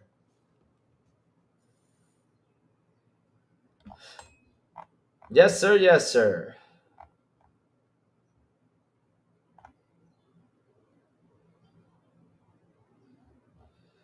Ooh. Let me see what else is out here. I guess we covered everything, guys. I mean, we went down. We covered everything we had to cover. We had a good conversation chat. So yeah, maybe it's time, to go ahead and get on up on out of here. So chat, listen up. I gotta go. I'm gonna go to the supermarket and buy some food because I don't have food to eat here. So yeah, no, of course I have food. I gotta eat. I have food. I just gotta reheat it. So yeah, I do have food, but I still gotta go to the supermarket. And yeah, maybe tonight I'll probably be jumping in on Doom. Let's see how it goes. If I have the energy, because wow, I mean seriously. Um. So see, here we go. Ubisoft will reduce costs of 110 million in 2 years. Last financial year achieved its reduction target to 25 million. So you see, I mean, the question is like I was asking the chat, and I was asking Dutchman Gaming, what is working now? Because lately everybody is trying to survive out here, huh? Which is crazy. So we got the Ubisoft earnings. We will leave that for tomorrow. We'll talk Ubisoft earnings. Let's talk about what's happening. But yeah, I mean, we tackled pretty much everything.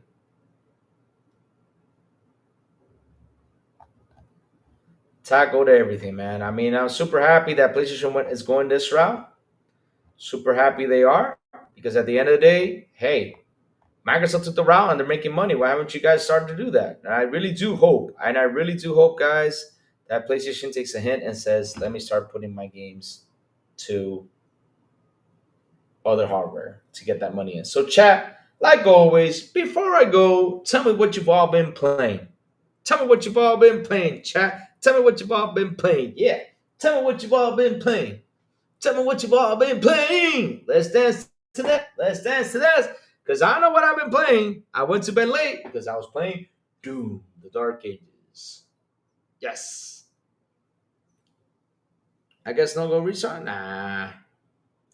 Listen, right now the whole gaming business thing is going nuts. I mean, they're looking for ways. Sooner or later, we might get a new one. Or maybe, Matrix, we might go back to having the OG Ghost Recons and the OG, which we would love to see. And that we surely miss a lot. Rainbow Six games. Please bring them back. I mean, you guys got a Splinter Cell cooking, and I know it's going to do well. That means you guys have to bring those suckers back. Do not make it open world. Do not make it service. Make just a simple game for us to enjoy. Come on, Ubisoft. You can do it. You can do it. You can do it. Yes, you can do it. You can do it. Cause I'm with the what? Let me see. What is that currency? Well, it's let's say 50 peso. I think it is. I don't know what that currency is. Let me see what that currency is. But thank you for that super chat, for the 50 super chat right there. Thanks for the effort. I'm Xbox and Nintendo Switch fans. Bye, man. And thank you for coming by, bro. Make sure you hit the bell. Make sure you hit the like button. Make sure you hit all that stuff so that way, bro, you can catch us every single morning. I'm on earlier. Today I came a little bit late because, I've been playing Doom and I woke up a little bit later and I was actually thinking, how am I going to set up the show? And I figured out how was I going to set it up today after I saw the news that went by. And thank God I did because, it would have been crazy. I would have been on for 5 or 6 hours today sitting here. Been playing PC Building Simulator with mods on PC. Nice. Nice, man. Have fun. Have fun, man. Have fun. Have fun, man. Listen, this is what I love about my channel. At the end of my channel, what I love about it is that we talk games. You guys bring up your games that you want to play and everything. That you guys are playing, and it's good to know because, man, I have a PC simulator. Maybe I should buy it so I can learn how to build a damn PC. You know? Games with mods make it better? Really? I did not know that.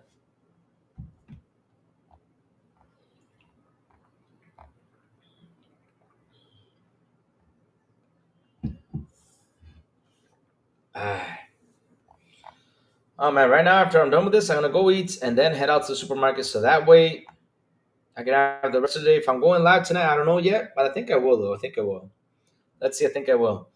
Stream Doom, let's see you kick butt. All right, we're going to stream. All right, Centurion forgot to ask for Stream Doom, then let's go Stream Doom, guys. Let's go Stream Doom then tonight. We'll do that. We'll do it for 2 hours. That's it. Sony's positive financial results, reporting a major 45% increase boost. That's good. Yeah, I mean, these PlayStation fans are happy with the numbers, but they do not see what's coming. And I'll be right here saying, ooh. Yeah, but my PC just for playing the game. Really? That's nice. Cool stuff. I didn't know that. Know that. Well, chat, thank you guys for hanging out with me today. Chat, I love you guys to death. You guys rock. You guys are awesome. Thank you all for super chats. Thank you for memberships, man. Seriously, it's been a fantastic show. We had a good show today. Like I said, just for today, we have 685 comments on the show. That was phenomenal. We had a good discussion. I know we have fanboys jumping in, but at least they were civilized. We had a good conversation. That's what matters. We had a good conversation, had our fun. And that's what truly matters is that we enjoy the conversation. That's all, guys. That's all we got to care for. So, chat, hit the like button, hit the subscribe button, and also hit that bell so I can tell you when XBI content comes on. And, guys, have a beautiful, and an awesome Wednesday. And as always, I will see you guys on the Xbox International Podcast tonight at 7 p.m. ET, which tonight we are playing Doom, guys. We're playing Doom live. Probably next week, we're probably going to get some guests or something. I'm working on it. I'm trying to work on getting someone to join me next week to talk about gaming because it's been a while since we've done an XBI episode. We got to do it. So, yes, tonight we're going to be playing Doom live at 7 p.m. ET right here on this very same YouTube channel. So, tune in, guys. And also, if they invite me, if they don't, right? On Fridays, XBI en Español with Elvis, Elincita, and Metal Berserker. So go ahead, if you guys look for XBI Podcast en Español, go first, subscribe to that channel. Let's get those guys up to 500, which are really close. And last but not least, good morning with Crazy Lou Gaming.